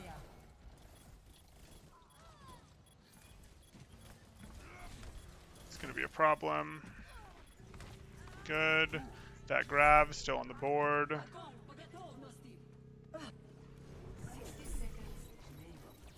That could have gone much worse for the Outlaws. Good.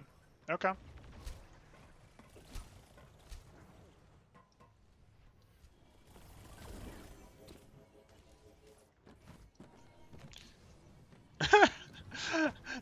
Yeah, that's what they do.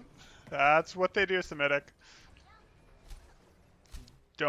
As Briggs, don't let Winston take the high ground. 30 seconds remaining.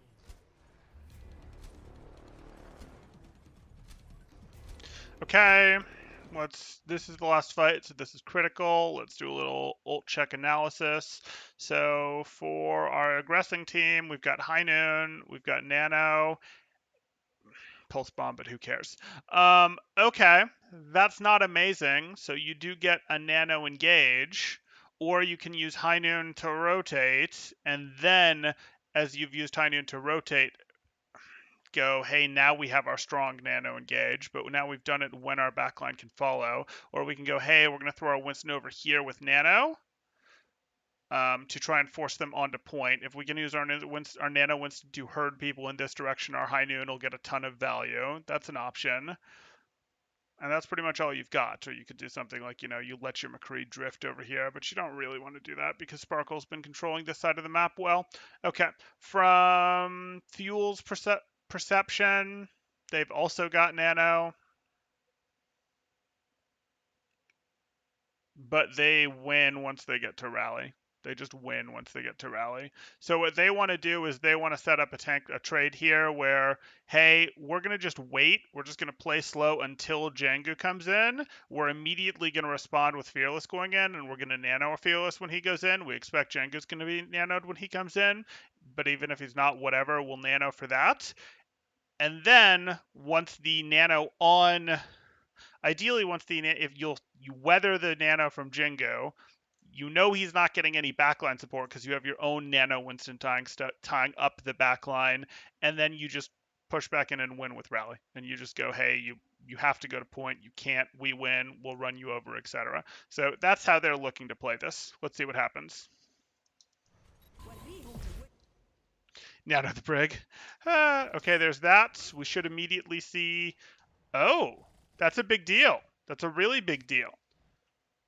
Fielder is totally isolated, and so can't get the nano in response. Gets to sleep. That's everything. That Fielder survived that is everything.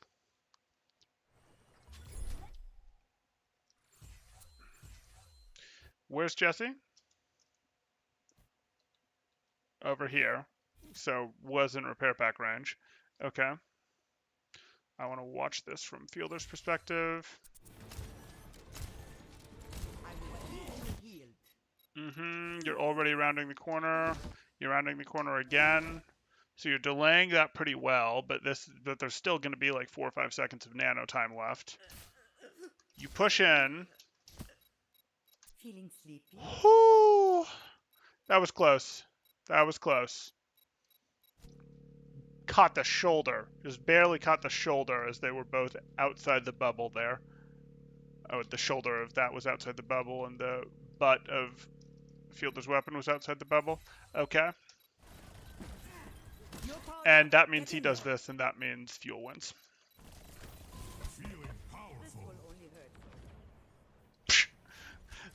There you go.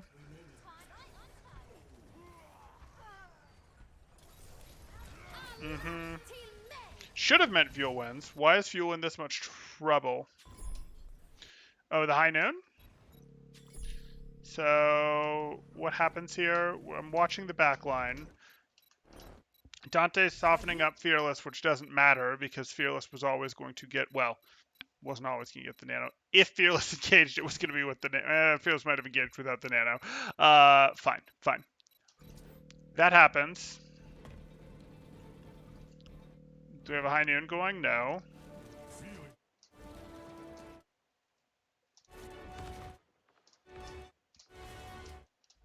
Happy doesn't catch that. 10 seconds remaining. Okay, so the Pulse Bomb takes out Fearless. Okay. Fearless didn't really get enough done. Why was Fearless so hesitant to follow out? 10 seconds remaining. Why did you drop Bubble there?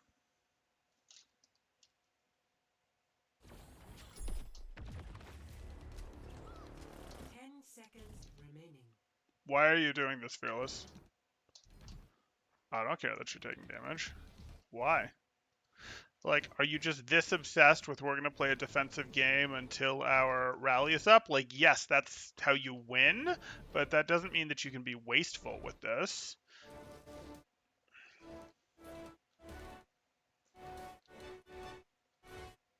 Yeah, Dante's here, but like, I don't care. Kind of being a bit fearful. Kind of being a bit fearful. This is a very zoning nano, and there's still too much time left for a zoning use of the nano. Okay. And then Happy takes out Doa, and then it all becomes unwound. There's the rally. Jesse holds on.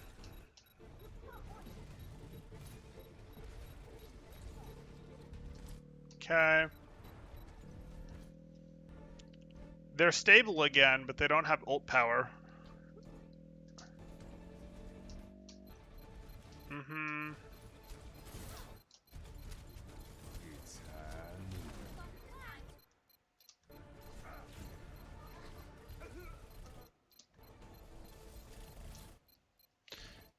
Okay, Outlaws are bringing the even fight back in their favor.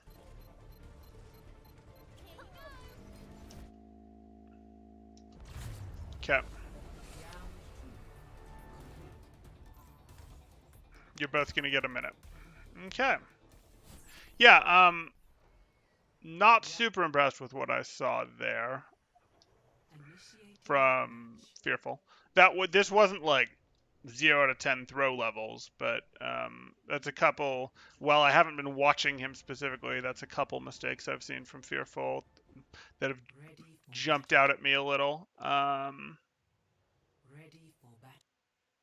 And Fearful has been performing quite well, it seemed, in Owl, so I'm a little surprised that they jumped out that obviously. Maybe just not the best day for him. Oh yeah, now we're 2CPing 6 on 6 plus incoming. Yep. Yep. Or not 6 on 6, but 6-2-6, referring to the score lines. Let's see the snowballs.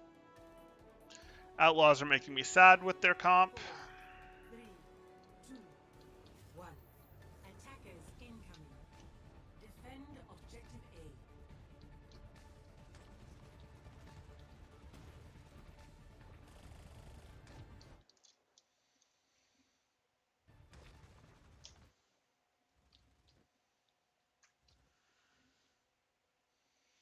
Does this really look like map control to you, Outlaws?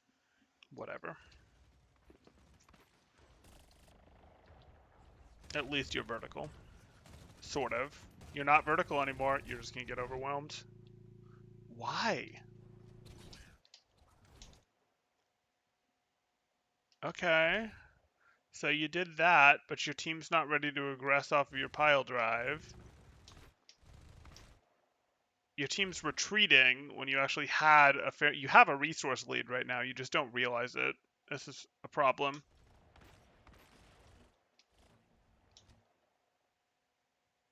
Yeah. They didn't take advantage of the burst window.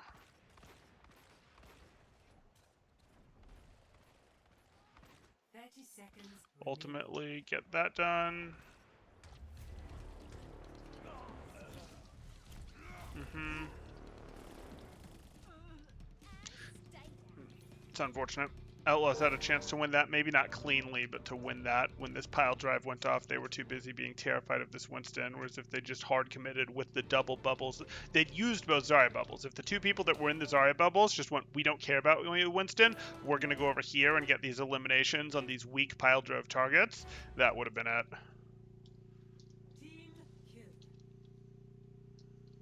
I also wasn't really a fan of, hey, we're here, we're here, we're here. Let's drop our Briggs and our Zarya over here. Why? Like, here versus here, you're a little bit closer, but you can run from here into whatever you're trying to run at.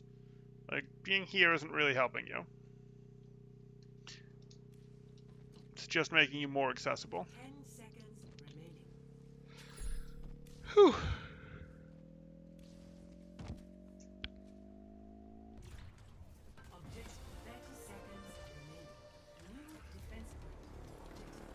Mm-hmm.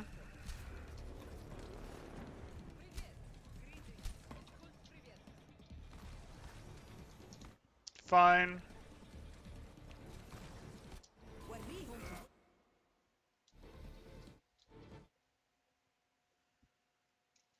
You're coming in with your Nano, Winston. There's no ults to match, but the ults are close if Outlaws can drag this out at all. Okay.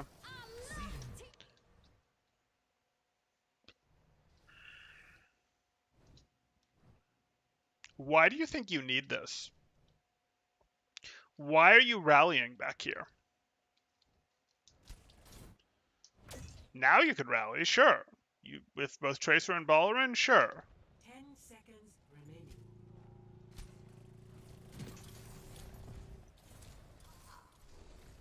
Mm-hmm.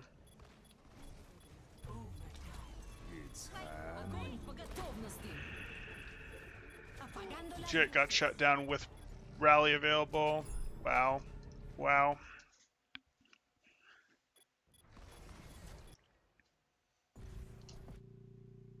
It's happened. Crimzo went down. Mm-hmm. We see this is happening. Fearless is continuing to try to make some space here. Ball is counter-contesting them. Mm-hmm. Everyone is going to press Q as soon as they can because that's the game state. Overtime. Meaningful slam. And Jake goes down literally just before he gets rally. Okay. Fearless got it done. That's a big deal. That's a really big deal. There's the high noon from Happy. Why did you pull the trigger on that quite so fast, Happy?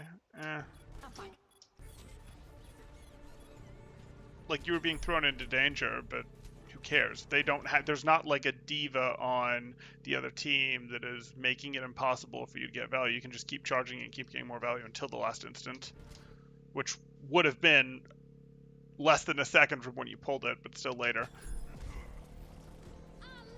Mm-hmm. Jake coming back with rally. Oh yeah, it's the Nano. Yes, yes. Here we go. Nano rally brig. Unstoppable monster. Well, until you bash for movement and get stuck in a grav. 100% justified grav.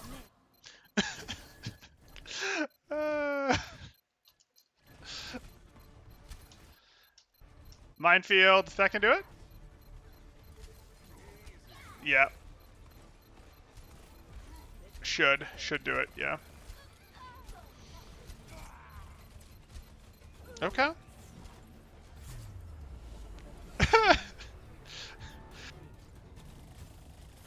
There you go.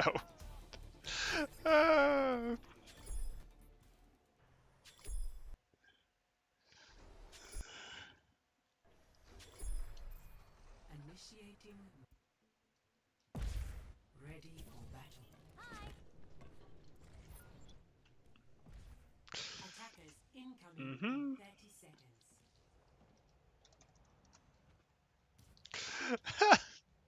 It's a monster. It's a monstrosity that comes walking at you. If only you could find a way to get speed boost on it, but you can't. Wait. You can. I've got it, guys. We're going to have Brig and Anna as our support line. We're going to pop Rally and Nano on the Brig. And our Echo is going to duplicate their Lucio just to get speed aura.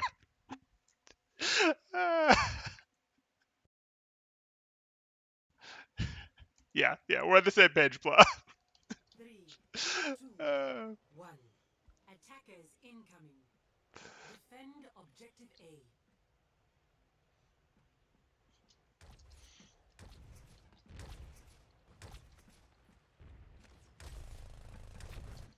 Okay, so we are running double bubble with the Tracer Sombra. That surprises me that we're seeing the Tracer Sombra over here rather than some stronger poke. I suppose this is Dallas Fuel's, hey, we don't really have a hit scan player issue cropping up because they don't want to run an Echo because they expect that Outlaws will be running happy on Kree, but the problem is running this also runs into Outlaws are running happy on McCree. So it's kind of a roster weakness thing. You wouldn't usually run this. Like this map is so strong for defensive poke DPS, like so strong for defensive poke in general, so it's really weird to be seeing that this is a double bubble that's running the double flanker variant. What Outlaws are doing is standard and normal. Mm-hmm. Not the most bubble. Team is sort of rotating after Django's done his thing. Django does it again. Oh boy. Doa? What was Doa even doing?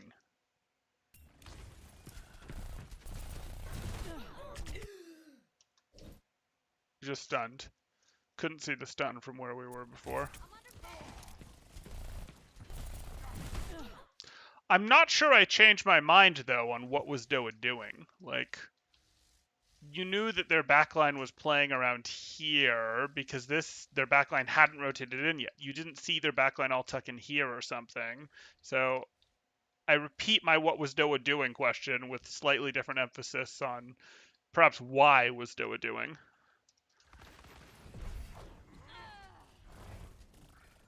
30 seconds remaining.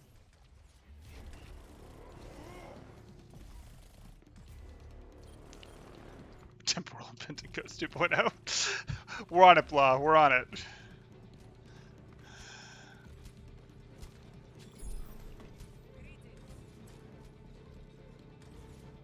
seconds remaining.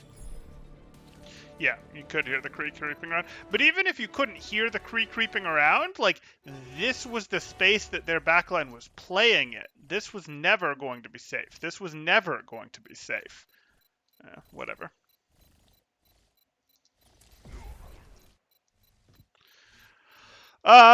What you run into with the Tracer Sombra comp there, Bun, is your ult rotation becomes incredibly strong.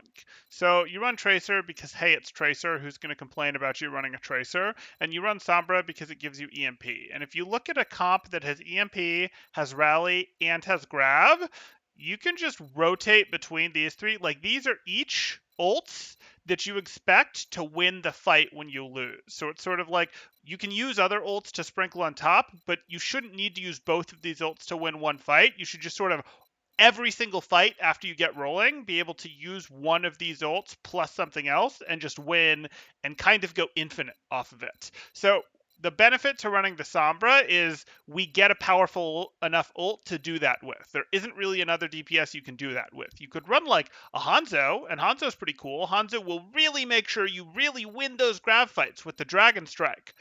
But then you don't get this, so you'll really win those grab fights with your Dragon Strike. Or you could run an Echo. And Duplicate is pretty powerful, but Duplicate is not its own fight winner. Duplicate is more of a, Duplicate will help us win the rally fight or the grab fight. Or maybe we'll string together Duplicate plus, Nano on our monkey to try to win a fight. But that's not as strong as Rally plus, Primal to win a fight. Or Grav plus Dragon Strike to win a fight, or Grav plus you get the idea.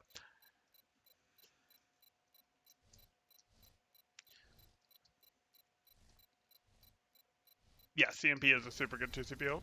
EMP is a super good ult. Mm-hmm.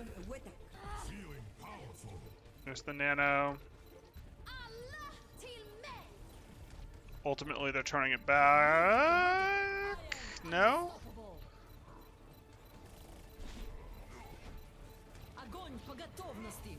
That's big. Yep. Yep. Your primal doesn't matter. Okay. That was fine. Like, we looked at that, and when we say that was fine, what we really mean is, Dallas, it is disappointing how long it took you to figure out how to rotate. Like, it's not that specifically, it took them so long to figure out that this was the right rotation through here. I don't care that this is the rotation they ultimately hit. I care that, hey, there was actually a way to win off of their initiation without ults and their ults made it better, as opposed to their previous stuff where their first one was super ult heavy, and with EMP and Blossom, I accepted the initiation, that they used too many ults. They also threw Primal and Beat into it completely meaninglessly. They could have delayed those and then won the map right there by having those for when Outlaws tried to push back in. That would have literally been the difference. Or so there was that problem. But after that first fight on second, they just took forever to figure out. Well, if our monkey fights them over here, what do the four of us do? Like our McCree kind of shoots from over here, and what do the four of us do? Or, well, we're just going to run it down mid and we'll use a Coalescence to start. We'll use a Primal to start. We'll use something to start. Like, we're going to use ults to start every fight. You don't want that to have to be the case. You want to get to a place where, hey, maybe our monkey goes in once with his bubble, etc., is protected as our team rotates to here, whatever. And then the second time our monkey goes in, this time he uses Primal but even if he hadn't used Primal, we'd be here. Or maybe he uses Primal and that gives him the ability to knock people off the high ground, which means our team that is here can actually threaten, can actually contribute. There's a plan that can work. Yeah. It's not just, well, we have beat on the point, so maybe that'll work. Well, why will that work? It won't. Outlaws, when they were running it, they were running the more mirrored comps at each other. They were running into a less heavy poke comp. Theirs was perhaps tactically a little bit more sound, but it still wasn't really amazing what we were looking like. We saw plenty of mistakes like, ooh, let's drop mines on the point when they still have EMP up. Why would we do that? Things like that could have very much been difference makers. Okay, on to our next map.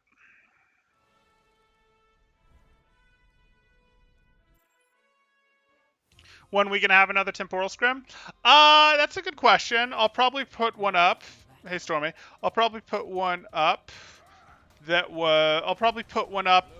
I'll probably put one up in the next week or two. That'll be, for a week or two out. But maybe I'll put one up in the next day or two. That'll be for a week or two out. I've sort of booked sessions at a time that probably mean we're not gonna have an easy time doing a European time zone friendly weekend stuff for a little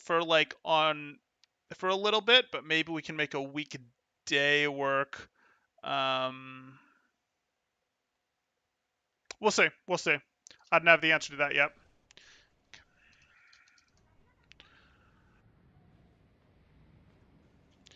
Okay, pointing at a monkey, wanted to take Brig.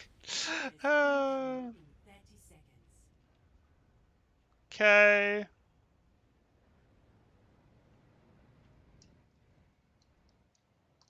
Memorial Day scrim. There's an idea. Okay, so Outlaws are defending first. They're choosing to defend with Brawl. And they're going with the standard Brawl. No sim shenanigans for Outlaws. 4, 3, 2, 1. Attackers incoming. Defend objective. Okay. They're here for the initial poke. I expect they will surrender this very quickly. Jake's not there. Yeah, Jake isn't their standard. Jake is really when they think they're going to play Brig. And I don't think they expect to play Brig heavily or exclusively on this map. I think they expect to realistically need their Lucio player.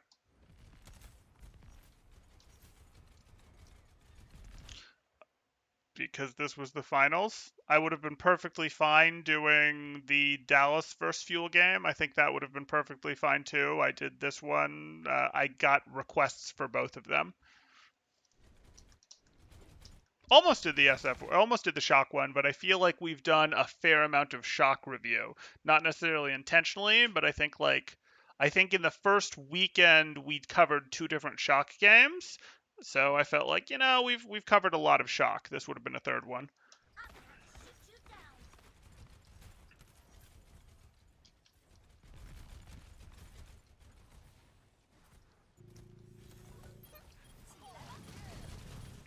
Okay. So the interesting thing here is that Dallas are running the sim.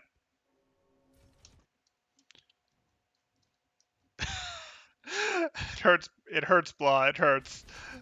Okay. So this is the rotation, except they're going to get beat to point. Usually this is a very safe poke, and then we retreat to point, except they're late to point because they're playing against the Sim Brawl, and they are running Sim in their McCree spot. So their poke phase is a lot worse, and by being here to try to take advantage of the fact that Outlaws have the better poke than Fuel, they actually got beat to point because their rotation is a little bit worse due to this TP. And now Outlaws need to figure out how to extend this battle a little bit to get their poke value. No, now they just need to run it over. At this point, Outlaws just need to int. There's no way you can kite this team well enough at this point. You're going to need to just int on them. Int and hope you can get the sim early. You can't.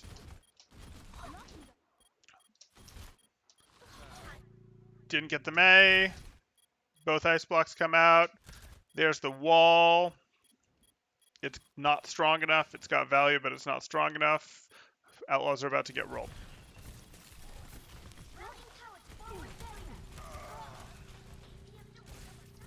Mm-hmm.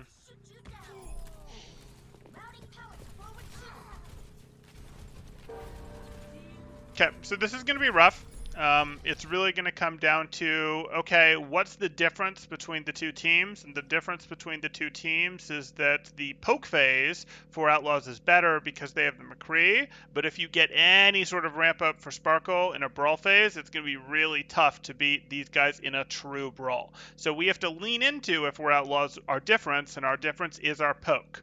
And what that means is you're going to have to take angles. You're going to have to aggressively take angles, play around this team, do what you can, and let your McCree get value on and off angle. Let your McCree and Diva get value on off angles. Be like, hey, because this will now be on second, do stuff like, okay, you guys are on point, but, my McCree is shooting from back here. My Diva is shooting from here. My Lucio is here. My Bap is here. My Rein refuses to actually engage on you. Like, it's gonna have to be a we soften you up significantly. Not like we get you all down to 40% life, but we get something meaningful out. Like, we get out wall plus amp. We get out lamp. We get out ice block plus Diva boosters before we're willing to take that initiation into the sim comp. Poke phase, yeah, Blah's got it. Poke phase is the shooty phase from a distance. It usually happens before the actual brawl phase, where the teams have actually met and are seriously swinging at each other. Usually the poke phase is sort of a pre-fight thing. It's part of the fight, but it's like the earliest real part of the fight. You can be poking while the other team is rotating. A team could be rotating during the poke phase. Like, those are things that could happen in a more serious poke v poke matchup. The poke v poke is the match, but in like poke v brawl, the poke is what happens before the brawl team gets close enough. The poke is what happens before the dive team gets on top of its targets. And you might transition out of a brawl phase or out of, you'd call it a brawl phase, whether it's a brawl team or a dive team, back into a poke phase or into a stabilize. But yeah.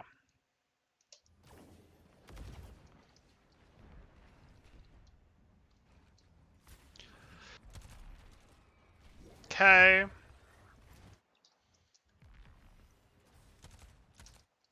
I like it. Where's your TP Sparkles too? The point. I like it. I like it. Okay. And they've chosen that the way they want to beat this is they do want to go, hey, we are going to go lean even harder into our poke, and we're going to run our own Echo and our Sigma instead of this. And that's fine. You're leaning harder into your poke. If you're willing to do this, though, I'm probably just going to say scrap your comp and actually hard counter these guys. Because at this point, you've made so many swaps. Like, at this point, you're in, no. This is our brawl comp. Four heroes are your brawl comp. Like, you can win like this, don't get me wrong, but I'm really willing to just say, no, forget it, go to a real comp. But this is fine. I'm probably being too harsh. I'm probably pulling the rug out too early. This is fine. They'd obviously have trouble. The issue that you run into is these guys can make one swap over to McCree themselves, and then they are expecting that they're going to beat this. Because this comp right here with the Echo instead of the May is not going to beat this comp if it runs the McCree. But I guess the Sigma's proven himself useful enough, even in the Brawl mirrors, to be valid. Okay, you're not just going to hard throw if you're running Sigma plus Echo. I'm fine.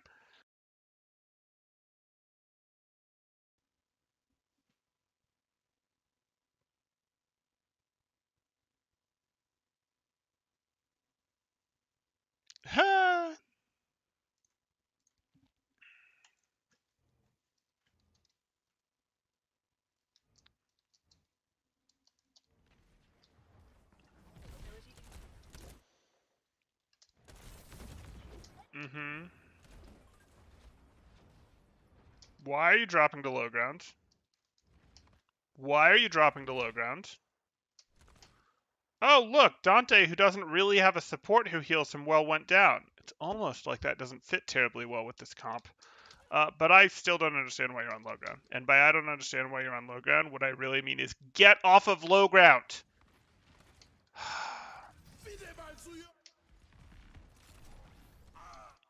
Why are you enabling Fuel's win condition?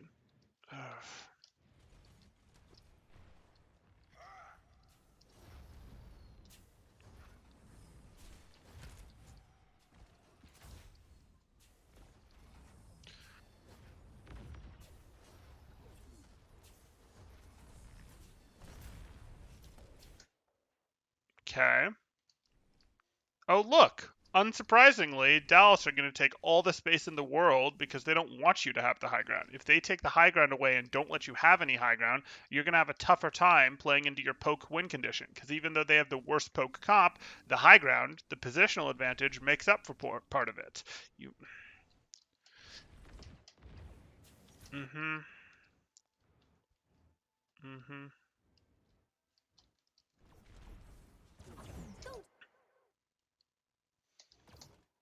You can't be that close. Why is your Rhine that close? Like, you guys needed to flip the map. You literally needed to try to, like, bait flip the map this direction, and if they came to match, try to go the other way back or something. But, like, fake rotations or real rotations, where you go, now we're both on the high ground, were how you did this.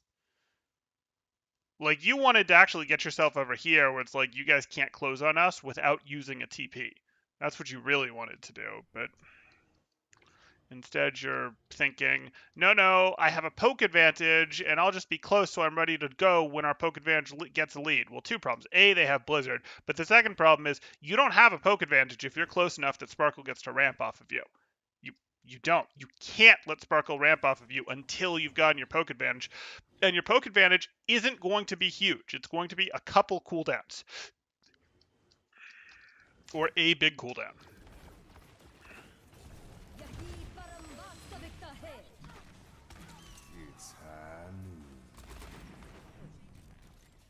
I don't know why you high nooned into that, but then again, I don't know why they sim-walled into that either. So, hey.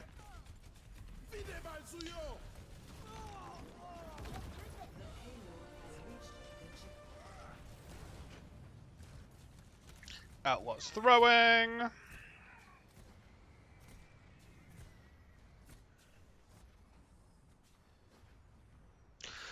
The reason I think that they're not going all the way poke Ash Phoenix Gaming there is that they don't want to end up in a situation where they swap 6 heroes to go to a full poke comp. Like, oh, we're going to run our Orisa, Roadhog, Echo, Ash, Zen, Mercy. Okay. Yes, that will beat the comp that we are on. Congratulations. We will now swap to McCree, and now we win. Oh, well, now we'll make 6 swaps over to Rhine, Diva, McCree. Okay, May, I did those wrong. But they're both M, so it works. The BAP and Lucio. We've reset all of our ult charge. You guys reset one guy's ult charge. That would be the why. It's sort of the issue that we ran into before, where in the old world, you used to have goats. You used to have this situation where goats beat most comps. Poke dive, we'd call it dive, but really poke dive comps could beat goats, where it would be like, hey, you can either run a really heavy ult charge comp like the cyber dive with the nanoblade, EMP, etc., and try to out rotate them and do that, or you could just run stupid amounts of poke where it's like, hey, you could do that. The truth was it wasn't the best way of playing. Goats had good enough map control to beat it, but for a while before teams got really good at goats, you could go, hey, goats can beat the heavy poke dive stuff. The heavy poke dive stuff could beat goats, but then this thing called Protect the McCree existed, which could beat dive very easily and was only 2 swaps away. You just ran a Winston in the Rhine spot and a McCree in the Zarya spot, so it was 2 swaps. With those 2 swaps, your goats comp beat your poke dive comp, and goats beat Protect the McCree.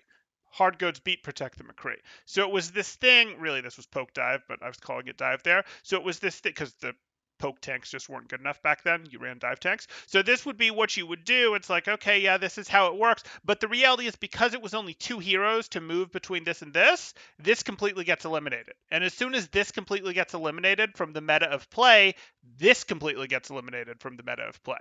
You see how that works? Because the ult economies demand that you effectively box in on this. Now, it ultimately became simpler because you were able to get rid of the McCree and keep the Zarya and just run floats. So then it's only a 1 hero swap, and floats did a better job of matching up against these poke dive comps. So, like, that's ultimately what happened. It was like goats could lose against hard enough poke dive stuff, but not really, because of how everything worked out. So it became, as the meta evolved, this exclusively got played. And how was I tying that to this? I was tying that to this with this thing where if Outlaws go full poke, they just lose. This might be a meta comp. If this consistently enough beats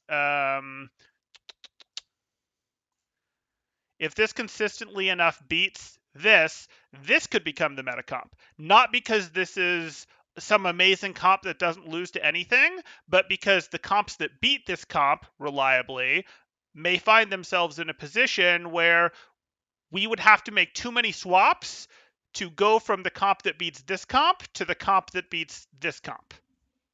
I hope that makes sense. It would be like even though this comp is very beatable when it doesn't have a strong enough poke phase, like this should be abusable. It doesn't have real poke. Like your poke is limited to BAP plus a little bit of Mei plus a little bit of Diva. That's not strong enough poke. But it might work because of how metas evolve, work, etc. I hope that makes sense. Okay.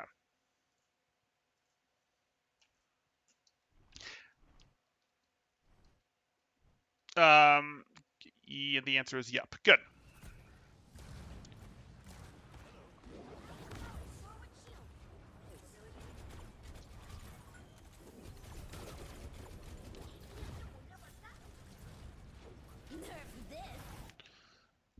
Self-destruct initiation from a little further away than I'd like, but it'll let you get you in close. And ramp. And you guys are just abusing. We don't care how we get in close. We just care that we get in close. We are confident that we will win once we do. And I agree, you will. And you don't care about the flux. And this is over. This is so beyond over.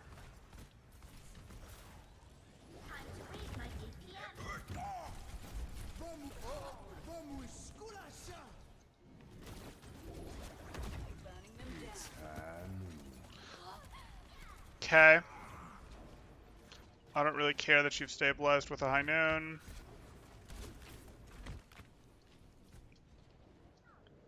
Maybe you hold fuel back for another fight until they get an ult, because they've shown a willingness to just use ults to engage. But I think once they do, you're going to lose because you haven't solved them hard enough.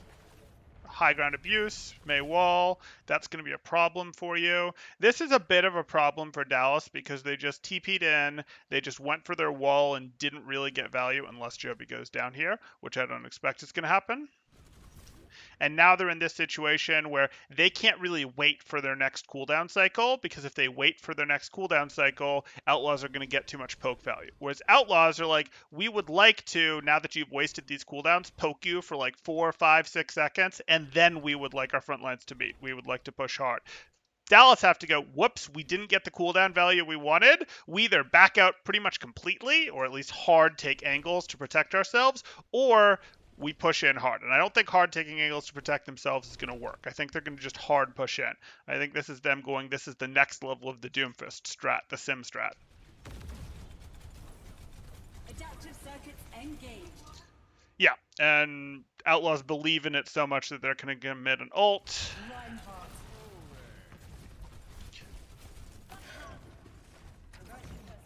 Fuels kite a bit and then say, if we use window, we're going to invert it. If we use window, we are the better poke team, even though you have the better poke heroes. Our wall is back.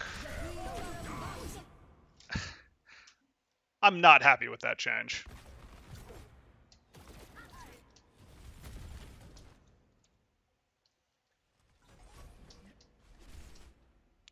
I'm sorry, Fearless. You're shattered.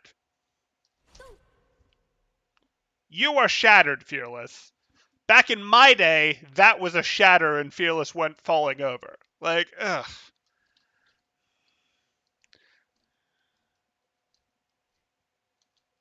Who am I voting for in the recall election? Ooh, tough call. I probably shouldn't answer that question. I should probably avoid politics.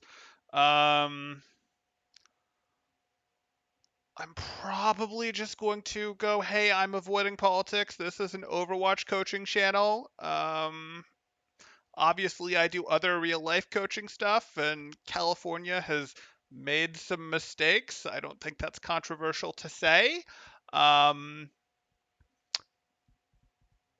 yeah, yeah.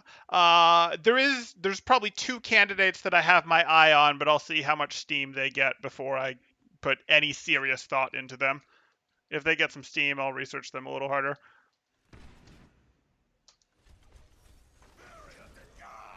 Yeah, that happened. I'd feel robbed if I was Django, but hey. I could vote for Reinhardt, or I could vote for Earthshatter. There you go. Score 0-3. Initiating match.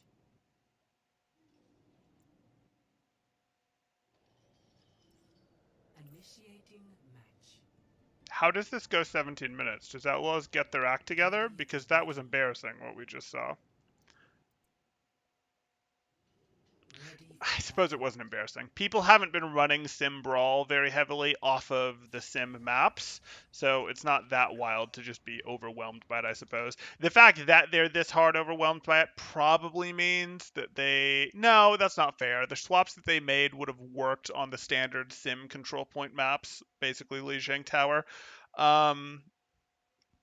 They just didn't work here because they didn't know how to execute. But sim teams will be a lot more passive for you and let you poke them out because they're just happy to get ult charge percent, and that's less true on these escort and hybrid maps. Okay, it's not that embarrassing that they were run over.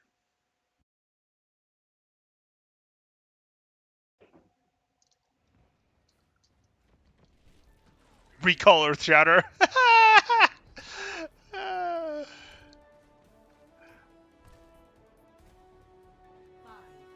4, 3, 2, 1. Attackers incoming. Defend objective A.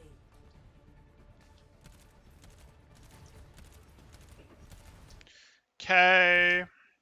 Dallas are keeping their sim on defense. That shouldn't be a surprise at this point.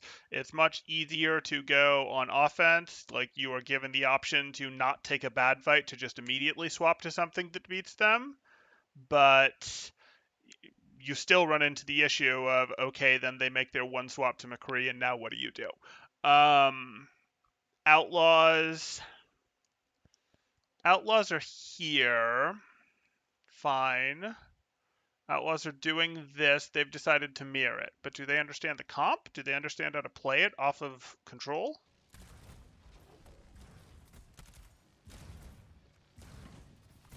No, they don't. So they're bringing in a Doomfist. Well, that's interesting. Is that just a hero comfort thing? Happy thinking my Doomfist is good enough? Or is that you thinking, no, Doomfist Engage is harder than Sim?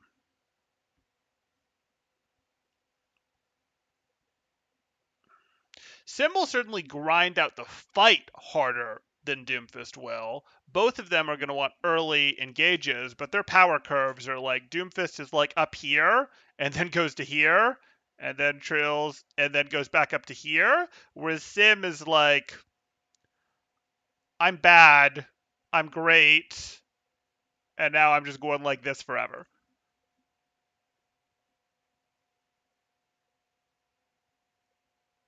Can you adequately peel the Doomfist? You can. You can, and you can't, but you can adequately peel the Doomfist, but what you would usually do to kite the Doomfist is exactly what you want to do anyways because it ramps up your sim. Yeah, I don't think this is going to go well for Outlaws. It might, but how this should work is what you'd usually want to do against a Doomfist team is you'd effectively peel back while their Doomfist is in, and their front line has to be running at you because they need to engage while their Doomfist is in, and that's basically going to let your sim charge for free while your team is kiting. And then if you survive the Doomfist, which you should be able to do, we've talked about how to do that. And while not having the McCree makes it a little harder, it doesn't make it a lot harder. Unless Happy just decides I can stay in. Like, I can go full all in and stay in because you guys don't have the McCree. And I don't think that's true. I don't think you can because they have the Sim instead of the McCree. I would think this is still going to work better. Yeah. Which is concerning because it means that even though McCree was probably the strongest hero in the Brawl meta, I don't think it was Reinhardt or BAP. It's taken us back to a place where even if you nerfed McCree, would anything change because he doesn't have to get run, you can run Sim. Now the truth is he does have to, the threat of him being run has to exist even if this were to be the new meta comp. He needs to be powerful enough. It's like when Brig was released and double sniper Widow Hanzo became the meta for a bit in Owl. And it was like, oh, but Brig isn't even being played, and Brig was enforcing the meta from the bench because you couldn't run dive against Widow Hanzo because either one of them could swap to Brig and completely destroy your full 6-man dive comp. This could end up being one of those situations where a nerf on McCree would still help end Brawl, would still massively help end Brawl. Okay, I'm thinking too much about balance. Here we go. Yeah, 17-minute game length seems like it does work. If they go specifically after the sim, yeah, but I don't think you should be able to do that. I think you should be. Oh, it'll work. This is the problem.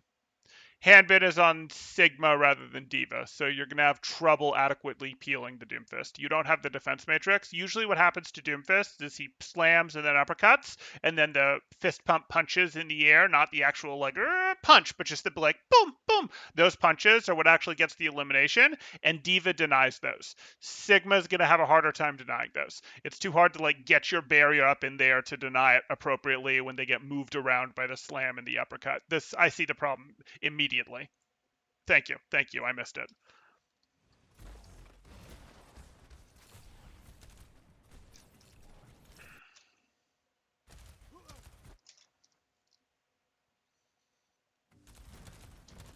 Both of you think you want the fast engages.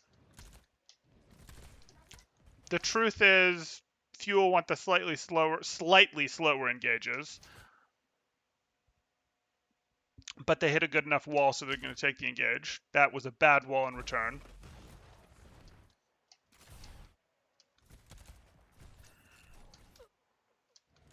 And Sparkle goes down. Okay. Happy gets Doa.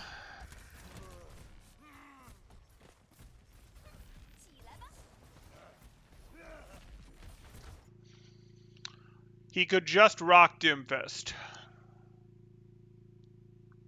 I think that's going to be harder than reliably DMing out the shots. Like, yeah, rock would work to mess up the Doomfist. I think that's going to be harder to reliably do than the DM in practice. I think, when you simply get to, hey, how does this actually work? But maybe that works is the answer. Let's see if Hanbin starts holding it for that.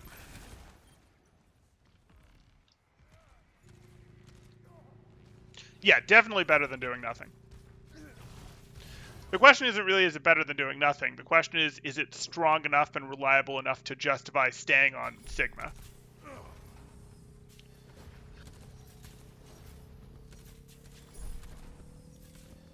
Or picking Sigma out of the gate because you're even if it's weaker against Doomfist, not roll worthy against Doomfist.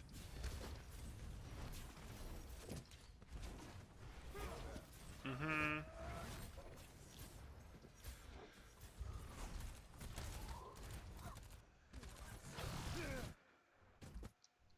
Yeah, he did.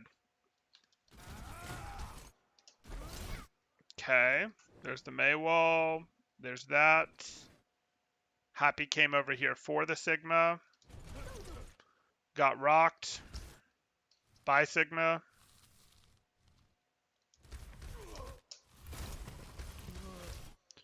And Happy is not going to be able to come back into the fight anytime soon, but unless... Oh no, Sparkle just immediately gave up. Sparkle just said, oh no, we can't win, and immediately went Doomfist.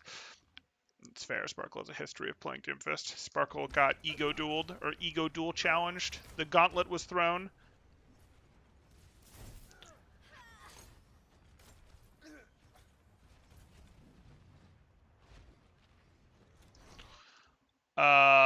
Would Zarya work defensively or often? Oh, against the Doomfist? Yeah, it can work. You can bubble your person when they get slam uppercutted. It's not amazing though because you're committing your bubble to protect them, and you're sort of committing your bubble to protect them like from a couple poke shots. There just isn't a great way to protect from the initiation. Like Zarya can work though, yes. D.Va ends up saving their like last 10% of life, which is fine for a ticket DM. Saving someone's 10% of someone's life with a bubble is a little more sad because you won't get great energy from it. And if you try to bubble them earlier, you can swap targets, uppercut someone else, etc.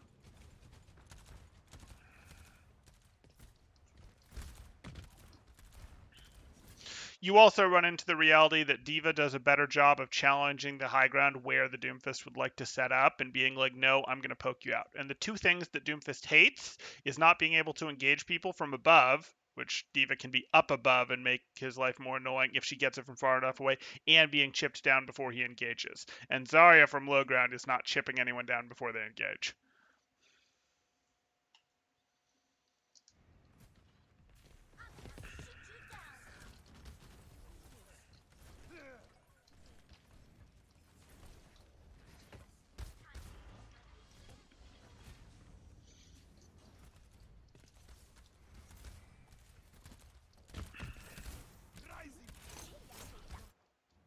Okay, that's the engage. The wall is good.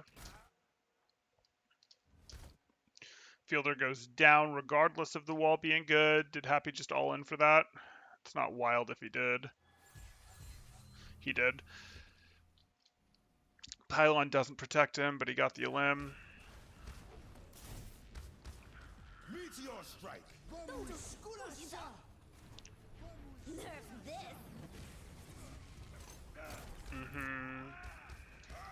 Piggy goes for the self-destruct.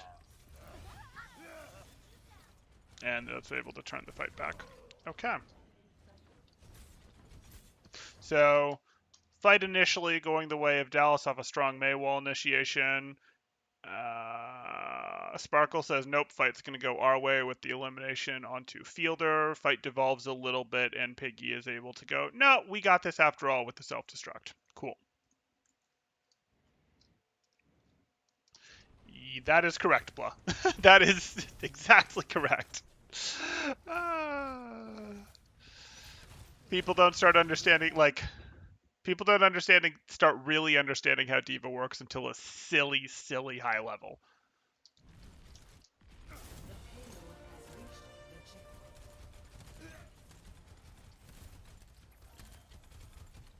And Diva is also one of those heroes where the understanding of her, even at that silly high level, has evolved quite a lot. So, like, Divas who used to be at the silly high level are... that understanding was wrong.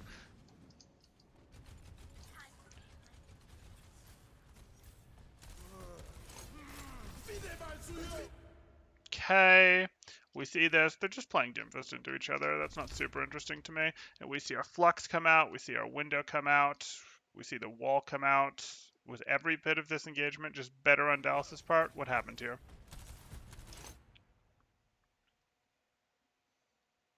Okay. I mean, this gives, like... yeah, that was kind of an early engage from Happy.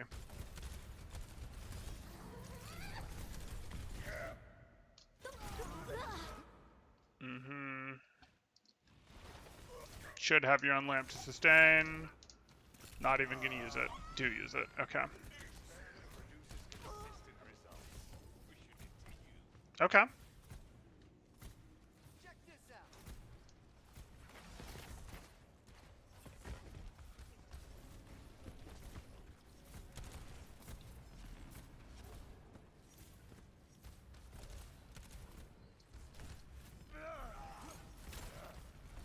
Meteor strike. Breaking the aggression with your wall. That's mostly blocked. Sparkle goes down in return, or Sparkle goes down. Blizzard comes out. That should lead to that. Yeah, okay.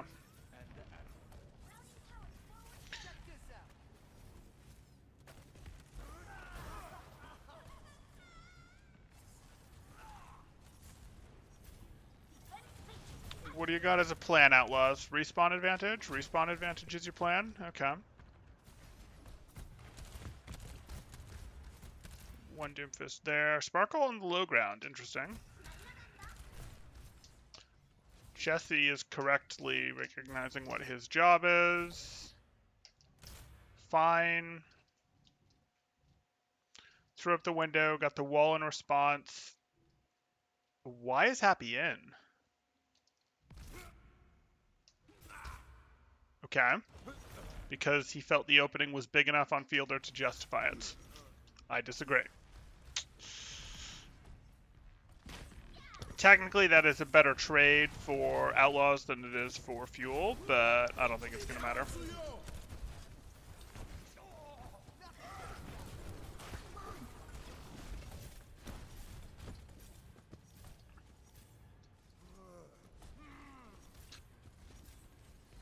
Mattered a little. Mattered a little. The payload is approaching its Using your destination. wall to rotate in. I don't love that. You're about to have wall disadvantage.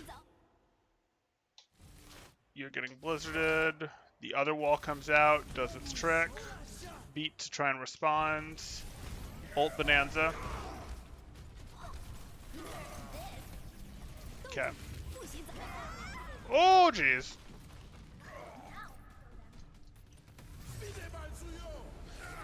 So Piggy just decided to win this match. Piggy, or to, win this round. Piggy's like, nope, the cart's gonna go even when we lose the fight. Nope, the cart is going to go, darn it. Okay. Yeah, it mattered. It mattered. Okay.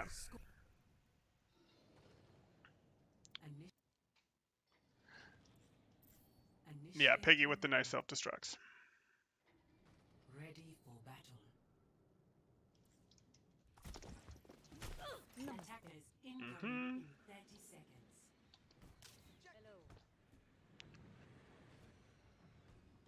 Okay, but Fuel are staying on the Sigma here, which I don't really agree with. 3, 2, I think that they would have been better off with Hannibin going over to the Diva. But hey. Happy showed the sim, wasn't real, was just a TP speed thing, and now he's going on the Doom who can catch up with a punch.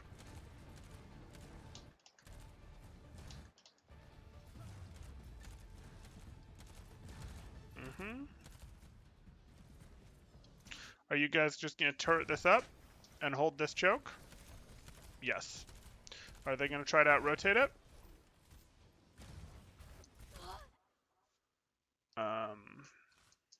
Okay.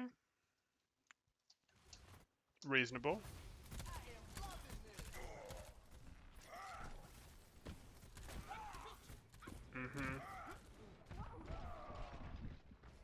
Yep, that's what's going to happen. If you don't just overwhelm them with the initial engage, they're going to beat you every time. If you're running the Doomfist and they have the sim. Oh, yeah.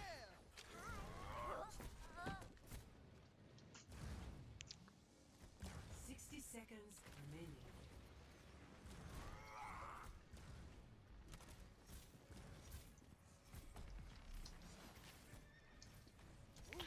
Why didn't they go points immediately? No particular reason, except that if they go point immediately, the response is, okay, we TP over to here, some of us drop to contest point, others of us play here, and we have this nice concave on you as you push into point with high ground control, and what are you going to do about it? You can't take us off of our high ground. There's nothing you can do to take us off of our high ground.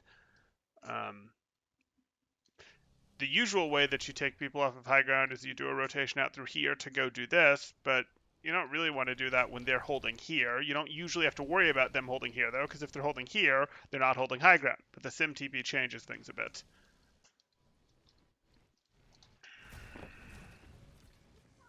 That's not to say you still couldn't do it. I mean, you still could go, hey, we're going to do this, we're going to do this, and maybe we're going to go here, and maybe we're going to go out here, and maybe we're going to break your TP from here. And even if you TP through it, maybe we're going to break your TP through here, and we would rather push you from this direction and fight you in a straight fight like this, even if it means us having to walk up the stairs.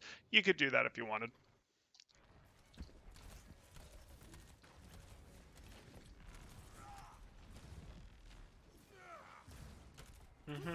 There's the poke advantage. Fielder, dang! You're getting aggressive, man. You decided to call that push before anyone on your team was in. 30 seconds remaining.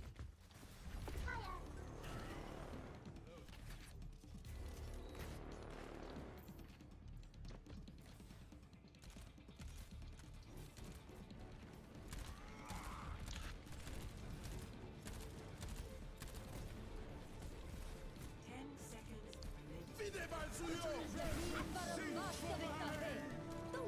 不洗澡，不洗澡。 Do make sure to stop the tick. Overtime.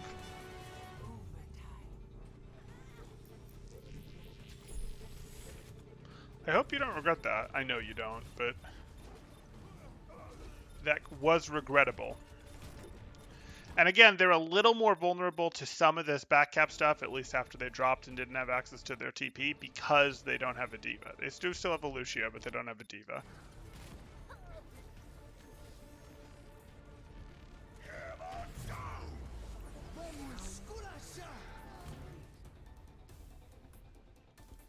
Okay. And let's see how this goes.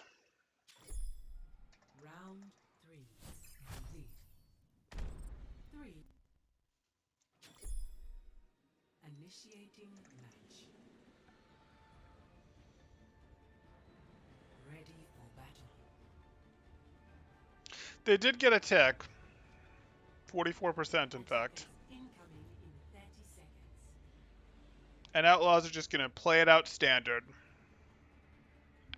And we'll see if they can fix their mistake, if they rotate back in time to make it less dangerous. The problem is if they don't get a little bit of poke here, it's tough. They need to get some poke. They don't want to just hard play this corner, because hard playing this corner leaves them in a situation, oh, whoops, what do we do?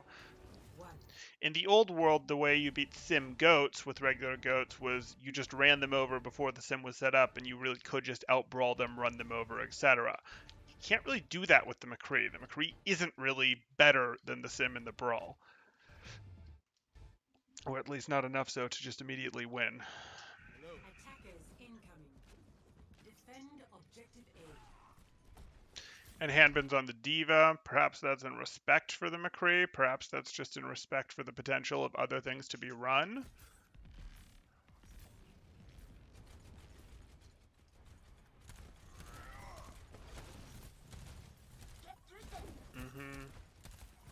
Yeah, they back off earlier. Set up your concave. Play for your high ground.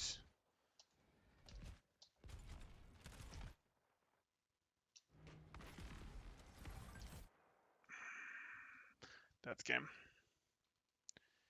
Yeah, that's game.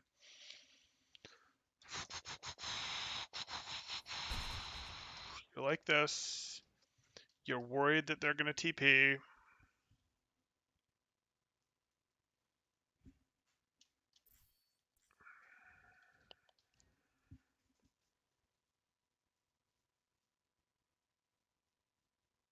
I think the answer was a much tighter high ground presence. And what I mean by that is, here we are. Piggy and Toby take high ground as would be standard. Crimzo has not yet taken high ground, which is weird, and I actually think that's the difference. You have a couple options. If you also have Crimzo up here, you have the potential of going, no, there's 3 of us up here. Are you sure you want to do this? You also have the potential to go, we have the Juby Boop and we have the Piggy Boop to try to knock people down immediately, to try to split you guys immediately. Or your other option is you go, nope, we're bringing these guys right over to here where we think you're going to ice wall. Like, we're playing here, but as soon as we see you drop that TP, we immediately run here. And Dante is also playing tighter, and Dante lifts everyone up, and we're immediately brawling on top of you, which isn't amazing because, hey, the brawl issue that I referred to, but it's a plan. And it is pretty amazing if you combine them, where you go, hey, 6 of us are fighting you up here, and we immediately double booped or booped some of you down so that we're actually fighting you 6 on 2 up here or something like this. That would be the way to beat this. But now, if you don't hit boops,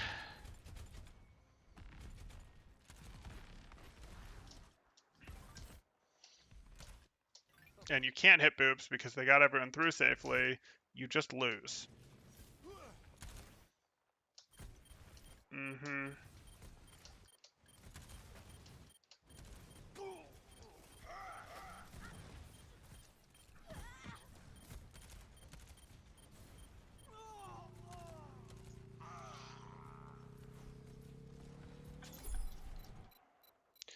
It was over Dallas. Excuse me. It was over Houston. They had the high ground.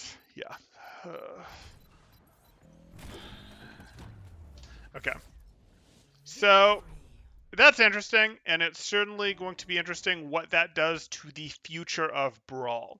In terms of, you look at this and go, this works. This might not work on every map, but this works on more than just the Lijiang and a couple other control type situations where it's been played. Where, it used to get played on Control Center, except instead of Mei, you'd throw the Junkrat. It evolved to regularly show up on night markets. As well, even in some cases on Garden, so all of Lijiang Tower, and then it also showed up on Temple on Nepal. And this may be, we're off to the races, something like this works everywhere, or it might just be, hey, it's still map limited, but the map pool is bigger than we thought. This is not going to be a Blizzard World specific thing, but this might be a much bigger map pool than we thought. And again, even though this is, anyone can go, oh, I can theorycraft a comp that can beat that in 2 seconds. The problem isn't beating this comp in 2 seconds. The problem is beating this comp and fact with something that doesn't just lose if this comp swaps to McCree, that doesn't just lose to 1 to 2 swaps from this, because this will enforce itself as the meta comp if you have to run 4 swaps, 5 swaps, 6 swaps to beat this comp. Yeah. I think the Diva is more likely than the Sigma to see serious play. I don't think the Sigma will stick if more teams adapt it on on a wider variety of the map pool. I think it'll be the Diva, not the Sigma, but this could be interesting what it does to the meta. That said, I think Owl announced that they're heading back to hero bans or something like that, which, if memory serves, was a bit of a disaster in terms of the amount of prep time it was requiring and that players and coaches were complaining about the last time it happened. And they're doing it when we were just in a pretty diverse meta, where we would see Brawl, we'd see Sim Brawl, we'd see Doomfist Brawl, we'd see May Brawl, we'd see Reaper Brawl even a little. We saw Double Bubble with a lot of different, with 5 different heroes running the DPS slots. We saw hybridized, or we saw the Poke Dive comp that uses the Zenbrig Ball. Like, we just had a lot of hero diversity in what the meta was, and I think we just decided to do hero bans. I think. Maybe I'm wrong there.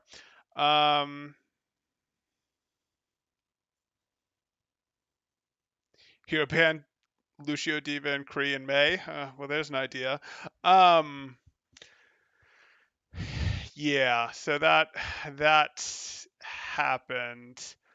So I will be interested in what that does for the future. I'll be interested in what that does for the future. I'm less interested in the bans. I'm more interested in what this does, and if, say, contenders or other tournaments get played without whatever is happening in OWL in terms of bans, will they go to this, or have patches and such made it that no, this is no longer the comp?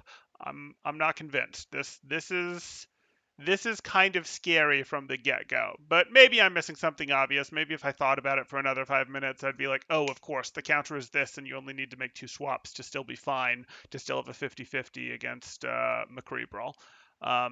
But if I'm not just, blanking on something, then this could see a lot more play. This could see a lot more play. Okay. In terms of things for the teams to work on, I mean, I still would like Dallas to fix their comp. I absolutely hate that they run the Ball plus Anna plus Zarya thing as often as they do. Please stop it. Please stop it. Please either get your Winston plus the Anna or get your Ball plus the Zen. Those are both comps. This is not a comp. Please stop. For fuel, I would like less reliance on the ults for initiation. So like there's ults for initiation happening just too frequently. That's not being well enough done. We're not seeing really taking much advantage. I'm seeing this out of a lot of OWL teams. They're not really taking advantage of what I'd like in terms of, hey, use your first monkey dive to rotate to get space, things like that. They're mostly just going, we just monkey dive until we have nano. We just monkey dive until we have energy, right? Right? And it's like, no, you actually take space. You actually use your soft engages to actually do stuff. You don't just try to engage from the beginning of B Volskaya to the point of B on Volskaya. Like, your monkey can do that, but your team has to get something while that happens besides just Zarya energy and nano ult charge. And usually that something is rotational space. So I would like to see less reliance on this from Dallas. I would like to see both of these teams get better at what they're doing in terms of ulting into lost fights, but I had that discussion earlier. I think there's mistakes on both sides with ulting into lost fights. Really wasn't a fan of Jonggu's uh, minds on the point when EMP was still on the table. That hurt to watch. Saw a couple mistakes from Fearless that were a bit uncharacteristic of his recent play. His recent play, I think, has been quite good, though maybe I'm mixing him up for someone else. Maybe maybe I'm wrong. Maybe I'm wrong. Saw a couple mistakes. We talked about the bubble. That was a pretty passive bubble for him having a nano. Talked about a mistake before that. I'm forgetting what it was. That's okay. Other things I would want to talk about here. The maze don't inspire me. The lamps were pretty on point.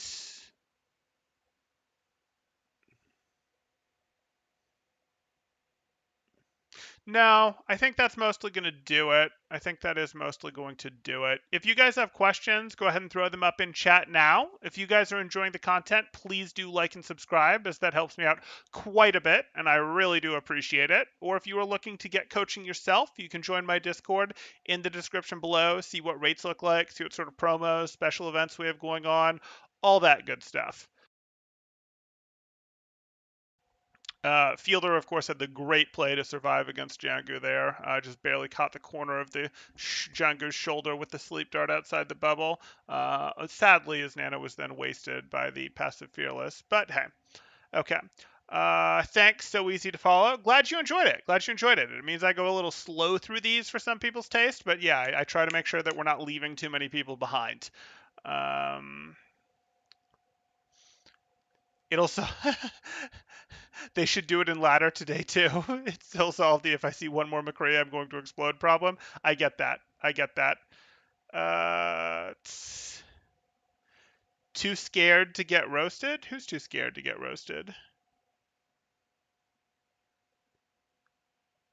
The problem with giving both team bans, Levy, is that the hero cast isn't diverse enough for it. Like, the hero cast really isn't diverse enough, and it changes so much how your entire team plays if someone in the tank role or support role gets banned. Like, it is a big change if you go, nope, Lucio doesn't exist, Diva doesn't exist. Like, there's the the TPS has plenty, but it's like, oh, Widow doesn't exist. Okay, that doesn't really change our strategy. We're just gonna run our Ash Hanzo instead.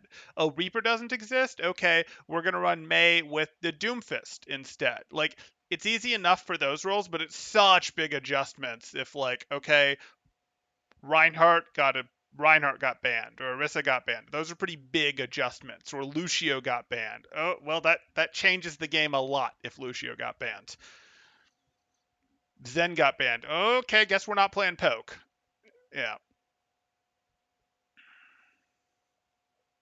Oh, you're too scared to get roasted to get coaching. Don't worry about it. Don't worry about it. I don't get that hard. Just get. I don't get that hard on people. Like, I do get hard on people because it does make them better. I tell you what you need in order to work on to get better, and I will not be like, oh yeah, everything's fine, blah blah blah. No, you actually want to get better. I'm going to tell you what you need to do that. But I adjust my level of criticism to what I think the viewer can take and to the level that they're at. So you'll probably be fine. That said, get coaching at your own risk. Okay. There you go. Blah, just strong arming people into getting coaching from me. I love it. Okay. I'm not seeing anything else question wise, so I think we are going to call it there. This was an interesting one. We'll see how important Dallas's run through was in terms of changing the scene, changing the meta, but I'm certainly curious what we're going to see in the coming weeks. Thanks, guys. Temporal out.